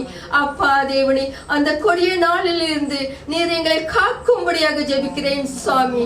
ஆம் ராஜா, ஒவ்வொரு ஆத்துமாக்களையும் அப்பா தேவனே பேர் பேராக நீர் அழைத்துக் கொள்ளும் சுவாமி. ஆம் ராஜா, நீரே ஜீவனுள்ள தேவன் என்று அறிந்து கொள்ளத்தக்க அப்பா தேவனே ஒவ்வொரு மனக்கண்களும் திறக்கும்படியாக ஜெபிக்கிறேன் சுவாமி. ஆம் ராஜா, அப்பா தேவனே வாலிப பிள்ளைகளை வேலையில் உமது கருத்தில் ஒப்புவிக்கிறேன் சுவாமி. ஒவ்வொரு வாலிப பிள்ளைகளையும் அப்பா தேவனே நீர்தாமே வழி நடத்த வேண்டும் சுவாமி. ஆம் ராஜா, அப்பா தேவனே உலக காரியம் அல்ல அப்பா, உமது ராஜ்யத்தை தேடும் பிள்ளைகளாக ஒவ்வொரு பிள்ளைகளையும் நீர் உருவாக்கும் சுவாமி. ஆம் ராஜா, நீரே மெய்யான தேவன் என்று அவர்கள் உள்ளத்தில் நீர் பேசும் சுவாமி. அப்பா தேவனே, உலகத்தை நோக்கி போய் கொண்டிருக்கும் ஒவ்வொரு வாலிப பிள்ளைகளையும் நீர் தொடும்படியாக ஜெபிக்கிறேன் சுவாமி. ஆம் ராஜா, அப்பா தேவனே உமது ராஜ்யத்தை தேடக்குள்ள அப்பா தேவனே மற்ற யாவையும் நீர் கூட்டி கொடுப்பேன் என்று சொல்லியிருக்கிறீரே சுவாமி. ஆம் ராஜா, அப்பா தேவனே அநேக தாளந்த கொண்ட பிள்ளைகளை நீர் பயன்படுத்தும் சுவாமி. அப்பா தேவனே ஒவ்வொரு வாலிப பிள்ளைகளையும் நீர் உமது நாமத்தை பிரஸ்தாபப்படுத்தும்படியாக அப்பா தேவனே ஒவ்வொரு வாலிப பிள்ளைகளையும் நீர் கொண்டு இந்த தேசத்தை கலக்கும்படியாக ஜெபிக்கிறேன் சுவாமி. ஆம் ராஜா, ஒரு எழுப்புதலை இந்த தேசத்தில் நாங்கள் காண வேண்டும் ராஜா. ஆம் சுவாமி, ஒவ்வொரு பிள்ளைகளையும் நீர் உமது ஆவியினால நிரப்பும் ராஜா. ஆம் சுவாமி, தோ கடைசி காலத்தில் உமது ஆவியை மாம்சமான யாவர் மேலும் ஊற்றுவேன் என்று சொன்னீரே ராஜா. இவ்வேளையில் ஊற்றும் ராஜா, ஊற்றும் சுவாமி. ஆம் ராஜா, ஒவ்வொரு வாலிப பிள்ளைகளையும் உமது நாமத்தை பிரஸ்தாபப்படுத்த வேண்டும் ராஜா. ஆம் சுவாமி, அவர்களே மெய்யான தேவன் என்று அறிந்து கொள்ள அவர்கள் மனக்கண்களை நீர் திறந்தாலும் சுவாமி. சிறு பிள்ளைகளை உமது கரத்தில் ஒப்புவிக்கிறேன் சுவாமி. அவர்களையும் நல்ல ஞானத்தினாலே நிரப்பி வழி நடத்தும் சுவாமி. திக்கற்ற பிள்ளைகளையும் உமது கரத்தில் ஒப்புவிக்கிறேன் சுவாமி. விதவை தாய்களையும் உமது கரத்தில் ஒப்புவிக்கிறேன் சுவாமி. ஆம் ராஜா, நீர் அவர்களை பாதுகாத்து வழி நடத்தும் சுவாமி. அப்பா தேவனே, நித்திய ஜீவன் பிரேயர் ஹவுஸை உமது கரத்தில் ஒப்புவிக்கிறேன் சுவாமி. அப்பா தேவனே, அநேக ஆத்துமாக்களை நீர் கொண்டு வந்து சேர்க்கும்படியாக ஜெபிக்கிறேன் சுவாமி. ஆம் ராஜா, உமது நாமம் தெரிவித்த ஜனங்கள் உம்மை நோக்கி ஜெபிக்கும் பொழுது அப்பா தேவனே அவர்களுக்கு நீர் சேமத்தை கொடுப்பேன் என்று சொல்லியிருக்கிறேன் ராஜா. ஆம் சுவாமி, தேசத்துக்கு மட்டும் இல்ல ராஜா, குடும்பத்திலும் ஒரு சேமத்தை நீர் கட்டளையிடும்படியாக ஜெபிக்கிறேன் சுவாமி. ஆம் ராஜா, அப்பா தேவனே அறுவடையோ மிகுதி வேலையாட்களோ குறைவு என்று சொல்லியிருக்கிறீரே ராஜா. ஆம் சுவாமி, இவ்வேளை அநேகரை உமது ஊழியத்துக்கு என்று அழைக்கும்படியாக ஜெபிக்கிறேன் சுவாமி. ஆம் ராஜா, உமது சித்தத்தை செய்ய ஒவ்வொரு பிள்ளைகளையும் நீர் அழைக்கும்படியாக ஜெபிக்கிறேன் ராஜா. அப்பா தேவனே ஊழியம் செய்யும் ஒவ்வொருவரையும் உமது கரத்தில் ஒப்புவிக்கிறேன் சுவாமி. உண்மையும் உத்தமமாக உமக்கென்று ஊழியம் செய்ய ஒவ்வொரு பிள்ளைகளையும் நீர் ஆசீர்வதித்து உமது ஆவியினால் நிரப்பி வழி நடத்தும்படியாக ஜெபிக்கிறேன் சுவாமி. ஆம் ராஜா, அப்பா தேவனே எங்களை ஒரே குடும்பமாக இணைத்து உம்மை ஆராதிக்கும்படி இவ்வேளையில் அழுத்தமைக்காய் உமக்கு நன்றி செலுத்துகிறேன் ராஜா. உமது கரம் எங்கள் ஒவ்வொரு மேலும் இருந்தமைக்காய் உமக்கு நன்றி செலுத்துகிறேன் ராஜா. எங்களோடு நீர் இடைப்பட்டமைக்காய் உமக்கு நன்றி அப்பா. நன்றி சுவாமி. இவை அனைத்தும் ஒரே பேரான மகனின் நாமத்தினாலே மன்றாடுகிறேன் எங்கள் நல்ல பிதாவே. ஆமென், ஆமென், ஆமென். கரங்களை உயர்த்தி ஆண்டவருக்கு நன்றி சொல்வோம். என் ஆத்மாவே கர்த்தரை ஸ்தோத்திரி, என் முழு உள்ளமையோட பரிசுத்த நாமத்தை ஸ்தோத்திரி. என் ஆத்மாவே கர்த்தரை ஸ்தோத்திரி, கர்த்தர் செய்த சகல உபகாரங்கள் மறவாதே. ஆமென், ஆமென், ஆமென்.